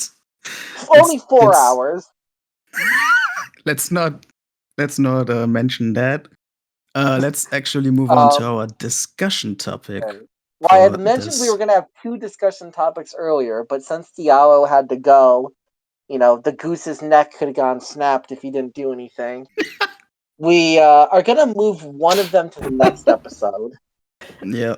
What we're going to be talking about now is, I think, an idea that I coined somehow. Because I personally had the idea of looking at my Steam purchases and see what the earliest Steam purchase was that I had still not played. And through that idea, we kind of came up with this topic today where we were all kind of looking at our backlogs. What is the dustiest game on our backlogs that we still haven't played? It has been lying dormant for the longest time, and just pick it up and see what it does to us in 2025. Right. And so each of us has played one extremely dusty game in preparation for today, and we are now sharing our experiences with cleaning out the backlog closets. Well, who should go first? I can just start with mine. Okay, so this was my pick is called Breath of Death 7 by a developer called The Boyd Games, I believe. They are more known for games like Cthulhu Saves the World, and more recently something called Cosmic Star Heroine. Thank you very much. That's what I was thinking. So I remember. Yeah, there you go. So they are kind of like a developer, an indie developer with RPG sort of games that people know a little bit. Right. Breath of Death 7 has entered my Steam library on April 9th, 2012. So a whole ass 13 years ago. I bought this game. Though the only reason why I had this on my backlog is because it came in a bundle with the aforementioned Cthulhu Saves the World, which was my actual reason back then to buy that. Right. I've played Cthulhu Saves the World way back in the day, and I enjoyed it greatly. Not usually an RPG kind of guy, but that's being a short RPG with a lot of like parody elements, funny writing, and that sort of stuff. It worked very well for me. I liked it a lot. And I've since played other games from the developer. But Breath of the 7, as the unloved bundle brother of that game, has just been lying on my backlog without me ever giving it a second look. Probably also because there's no hook with this one that really draws me in. Cthulhu is something I like and know, so I'm interested. Breath of the 7 is more or less just a blank parody of maybe Final Fantasy VII in title, at least. The game itself is very much playing with a basic RPG world. So on first glance, you don't really see what might be special about it. But having it played now, which I'm actually glad I did through this like little challenge here, it does have the typical funny, clever, meta-breaking writing that the developer puts in most of their games, apparently.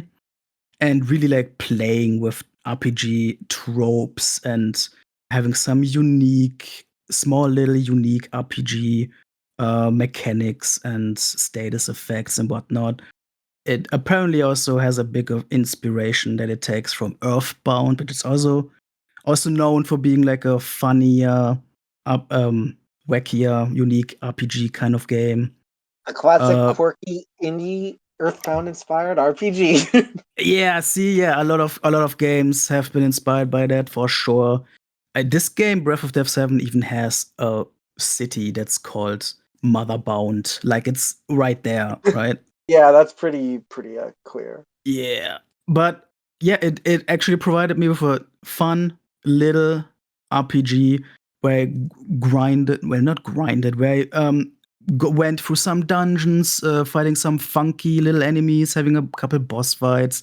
It even, with the story it has, it even is later devolves into more urban, modern environments where you fight like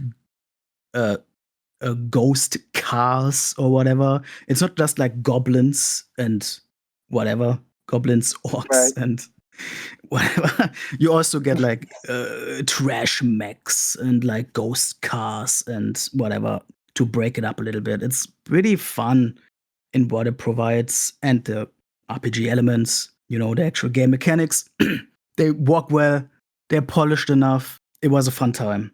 If you are into the writing of these people, you would probably get something out of this, though, since this is, I think, like their earliest one. It's their first one. The other games are probably going to be a bit more advanced and whatnot, so this might not be the best first pick, but it is still a good time on its own. And if you're into this sort of stuff, I would recommend this. And I'm actually really, really happy that I picked this up with this challenge. I had a really, really nice time with this that I probably wouldn't actually ever picked otherwise from my backlog if it wasn't for this. Right. Because otherwise, it's just one of those things, because you didn't even really want to purchase it. It was just there in a bundle kind of thing. It just appeared, basically. But I would say, if you did enjoy this game, like I said, I did play through Cosmic Star Hero in like a year, maybe 2 years ago. That's actually a pretty good game. It's not a perfect game, but I thought it was really fun. Yeah. Funny thing about Breath of Death 7 is that this isn't my dustiest game, but it is one of my more dusty games. I'm pretty sure I've had this game in my backlog at least 10 years, but maybe longer. I'd probably have to go buy Cthulhu Saves the World at some point? I think there's I did, but not as a bundle, just separate. I think you, like nowadays at least, you cannot even buy them separate. Apparently they are only available as the bundle, and I thought that might just always have been the way. Maybe it was. I don't remember getting them at the same time. In fact, I might have even been gifted them, honestly. Oh, yeah, okay, that might be. Yeah, that might work, yeah. I've actually been meaning to one time play this game because I played Cosmic Star Heroine. So maybe I'll do that sometime because it's pretty short. Yeah. So it's a good time. I recommend, yeah. It's cool that you enjoyed it so much. I guess I'll go next. Mine is Doc Clock, the Toasted Sandwich of Time. What the hell is this? This game was gifted to me by a friend of mine. I believe it was Luigi Boy 7. Way back in December 14th of 2010. Now, technically, this isn't the dustiest game in my whole backlog because I have like physical SNES games that was purchased like probably 7 years before that or whatever. But we were also willing to do this oldest unplayed Steam purchase because I would have had to set up my SNES and I'd have to get a converter and I might still maybe next time play one of those games, like emulate them or something. But for me, Dot Clock, the Toasted Sandwich of Time, I haven't gone quite as far into this as I wanted. Only played about 30 minutes. Yeah. It's a game, all right. Let me tell you. It looks like a game, all right. So it's a puzzle, quote unquote, platformer, but it's really just more of a puzzle game because you can't jump or anything, at least so far. You gotta use all the puzzle stuff to do it. So it looks so weird. Your Dot Clock. The plot is weird. I believe that you're an extremely like eccentric inventor who has like a bag that talks to you. It's like where you store your stuff, and also just is really snarky with you. And like when you're combining stuff, you turn your cat into a cactus cat hybrid and invent a time machine to go back in time to stop it, but instead you go forward in time. And it feels very 2008, 2010 like random events, you know what I mean? Oh yeah, for sure. I've got to say, you know what? The weirdest this is of all things the weirdest thing in the game to me for like why did they design it this way? So like when the characters talk, like a dialogue box will appear, right? It'll like appear like from the character. But like, like a lot of things like it happens during the level, it's not a cutscene, so you keep like moving, right? If you move left and right, the dialogue boxes all flip to like follow you. I don't think I've ever seen a game like flip the dialogue boxes while you move. I don't know. Oh my god! Does the text flip, mirror or whatever? Let's say you're facing to the right, like the dialogue box will like appear from the character to the right. If you face left, it'll follow and flip you to the left. And if like multiple characters are talking, it goes left and right. The entire thing flips. Jesus Christ! It's a decision, all right. Yeah. But the whole gameplay mechanic is basically you pick things up, you can place them where you want, and you can kind of like snap them and fuse them together for puzzles. Like you can attach a platform to a crate, and then you can make like you can make a longer platform, or you can attach the crate to something else because it's blockier. You know what I mean? Yeah. Also, the title comes from the fact that he used a sandwich toaster as part of the time machine, and so the like extra collectibles are toasted sandwiches. Of course. I only played this about 30 minutes so far. I really don't know what I can say about it. You know what I mean? Like, there's only like a 3.5 hour game film. I'm surprised how much you were already able to say that. This really seems like chock full with weird stuff. I have to wonder if this was a Flash game to begin with. Yeah, that was my initial thought as well, looking at these screenshots, actually. But like, I don't think so, though. That's like a 3D model for the main character. It's like modeled. when you turn around, like it's like a CGI. I would not have guessed that from the screenshots. Neither did I. I never knew that until I booted the game. It's weird. It looks like this was also like released back in the day on I think Xbox Live Arcade or whatever. So it seems like according to what I see, early Linux, indie game. Wii, PlayStation 3, Mac, PC. So probably it was WiiWare. Oh, right, okay. Which but it really very much looks like early indie. Fuck. Yeah, I mean, it was released in 2010. Yeah. According to this, I got gifted this game like 2 months after it released. So, but the person who gifted one of your friends was really hyped for this. Yeah, just so you know, I checked. They're the only other person I know who owns the game. Fuck. Did they make the game? Oh my god. Maybe I know the Dot Clock creator, Luigi Boy 7. Who knows? Also, for some reason, I always think of Henry Hatsworth when I think of this game. I don't think I really get them confused, but I don't know why. Just energy. Yeah, I think they have very similar like aura. British. Right. I'm gonna say British. Yeah, I can see the similarities. Gentlemanly British. Dandies. Yeah.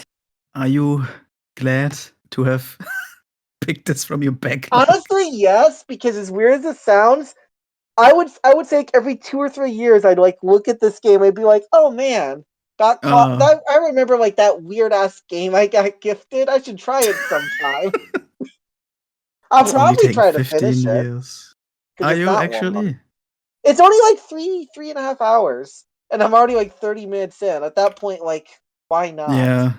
Right. Yeah, fair enough. I might not if I like reach a hard enough part of it where like, I like, you know what I mean. I'm not gonna spend like an hour trying to figure out a puzzle necessarily. It's wild too. Only 37 people have marked this beaten on how long to beat. It's really obscure. I mean, I'm honestly surprised it's even 37. Yeah. 777 backlogs. That's crazy to me. Last updated 4 weeks ago. Who updated this game?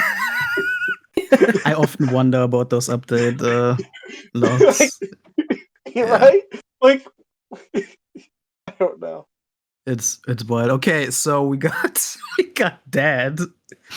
Leah, how did you fare with your dusty backlog title? Yeah. I mean, what I've learned is that I've been doing really good with playing, like keeping up my backlog recent. Right. Because my most recent purchase, my dustiest purchase, really, that has not been played in Steam at the same time is Peggle Extreme, which I got for free in December of 2024. Really not much dust there. Yeah, wild. But even if you go to my backlog, if you go to my backlog, like and you like sort it by user added, the earliest thing I have here is Fallen Order, which I'm in the middle of playing, and Majora's Mask. So, which I added in 2021. So, I mean, I've been keeping fairly good tabs on my backlog. Yeah. Shit. Like your dustiest game is 9 years than like later than Matt's and 11 years to mine. Yeah. So, I mean, also Peggle Extreme isn't really much of a game. It's just a spin-off version for Valve. Sorry. I'm not accepting any bad comments on Peggle. It's peak video gaming. Okay. It is. Peggle I'm just saying it's this is not this it has like 10 levels to this spin-off version. So it's not I wanted more Peggle and it gave me less. So Okay. But, you want Peggle Extreme and you got like Peggle Lame. Oh my gosh. But what is cool about this spin-off one is that it does have like Valve characters within it. So they have like there's levels that are based on Half-Life, Team Fortress 2, and Portal. And the Portal Peggle, I would like a full version of that, because that was terribly hard to get to even know where the portal was sending me to begin with, and then to angle it through the portal in order for it to actually get to where I wanted it to go. Was super tough, but it was also super enjoyable once I finally did get it. And I think I finished this in like one sitting, so yeah, that makes sense. It wasn't too hard, and it wasn't too simple, I guess. So it was enjoyable. Was this your first Peggle? No. We definitely had Peggle like in high school on the computers. Whenever paying attention to the teachers, we would be playing Peggle. Probably like a Flash version of high it. School pegging. My fucking god. Yeah, Peggle fucking rules, man. It's such a bummer that they are like caught in the whole mobile game microtransaction bullshit now. We got 3 amazing games and then dead.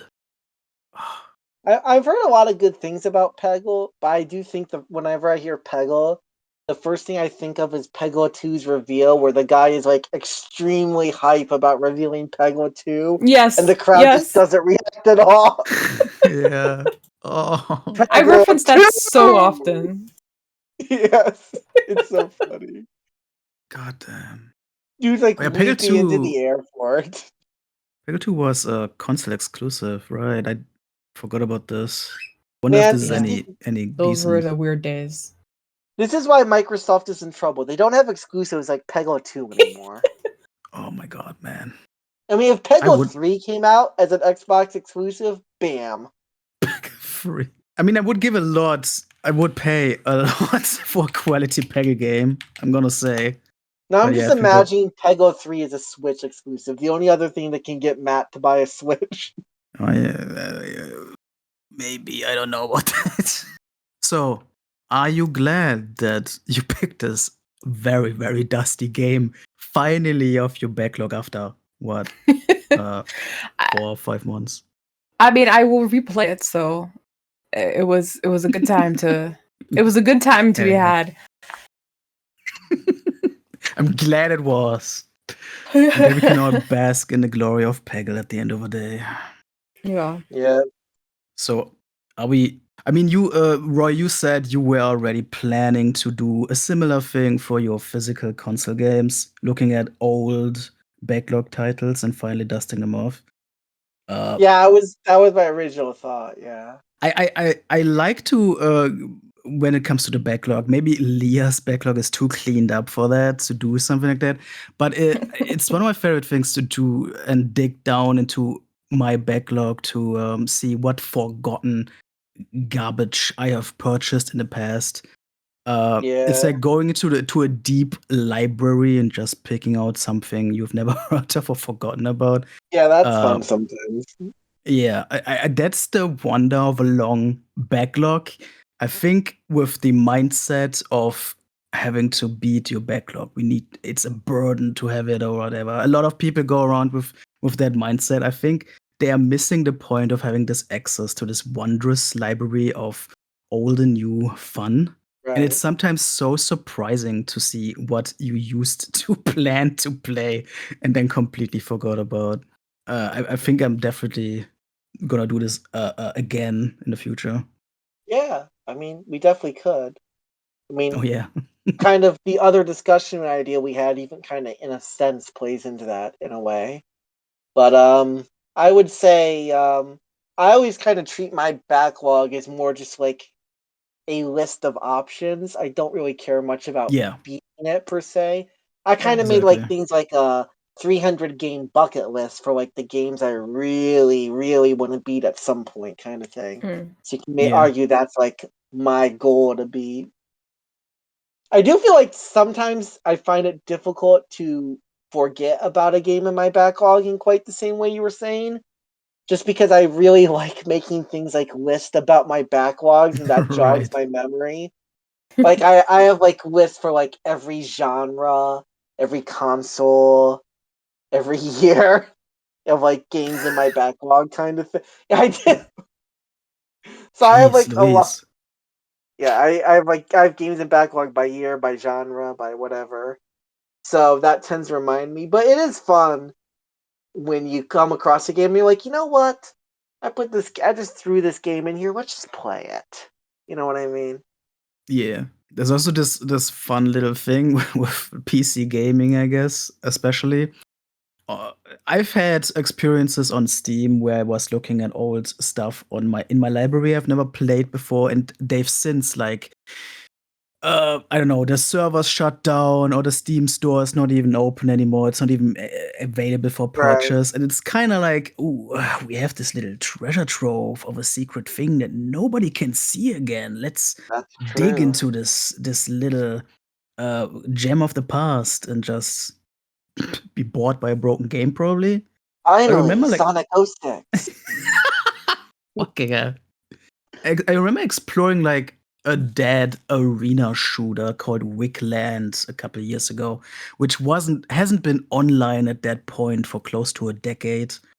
And it was just kind of interesting to think about, okay, these are the environments that were built. Maybe people have created memories with friends on here, but now it's just lying dormant on some server. Right. And it's kind of interesting to explore these dead games and whatnot.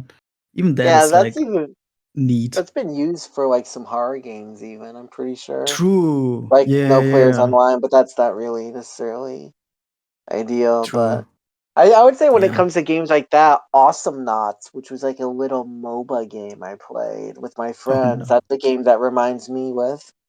That was like very kind of not like Dot Clock, but in the sense that's very like late 2000s, early 2010s energy.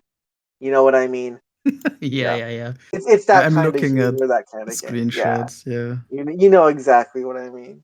But that was like just like a fun little game, fun way to waste time. Solid game. No League of Legends, but League of Legends is not a solid game. I don't know if I agree with that, but yeah, I hate that game. Goddamn. Anyway, I like it at least, but I haven't played in a while. That's fair. Okay. I would say it's also fair to not like League of Legends for sure. I guess it brings us to the final segment now. We have blabbered on enough. It is time to play a little game where we are aiming to guess the game. As a little recap, Leah this time has pulled a game that both Roy and I apparently have beaten, and is gonna present us some completion notes from How Long to Beat by other users. And we are tasked with guessing the game based on those completion notes, earning points in the process. So far, the only person that has gotten points in previous rounds is Leah herself. So maybe, I guess now, finally, a second person is gonna get some points. Well, not necessarily. We could just both fail to guess it. Oh my god, you're right. Maybe nobody gets it. That would be embarrassing. I feel like it's distressingly likely, though. Oh no. All right. I've got pressure on it. Yeah, I'm scared now. All right. Round number 1. Right. This note is from Stanty with a completion time of 4 hours and 14 minutes, playing on Super Nintendo. 58% of collectibles gathered, lots and lots of dying. Oh my god, that could be like every second Super Nintendo game. Should I just say my guess? Yeah, I think you can. Super Metroid. Wait, no, Matt hasn't been Super Metroid, have you? Oh no, I have. That could be. Okay, then yeah, Super Metroid. I'm gonna say Yoshi's Island. Ooh, that's a good one. Roy's got it.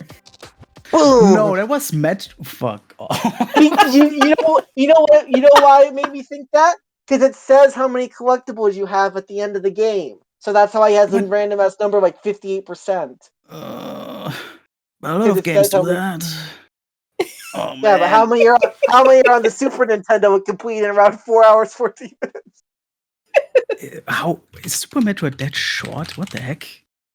If you know what you're doing, or yeah, I guess decide so. to like YOLO it.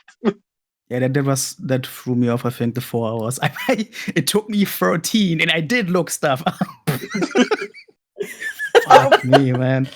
It took me. I think my time in Zero Mission is like 13 hours right now, and I was using a guide. So yeah, like when I beat Super Metroid, it took me 15 hours, but I also had 80% completion, and like saved the animals and did like that kind of stuff.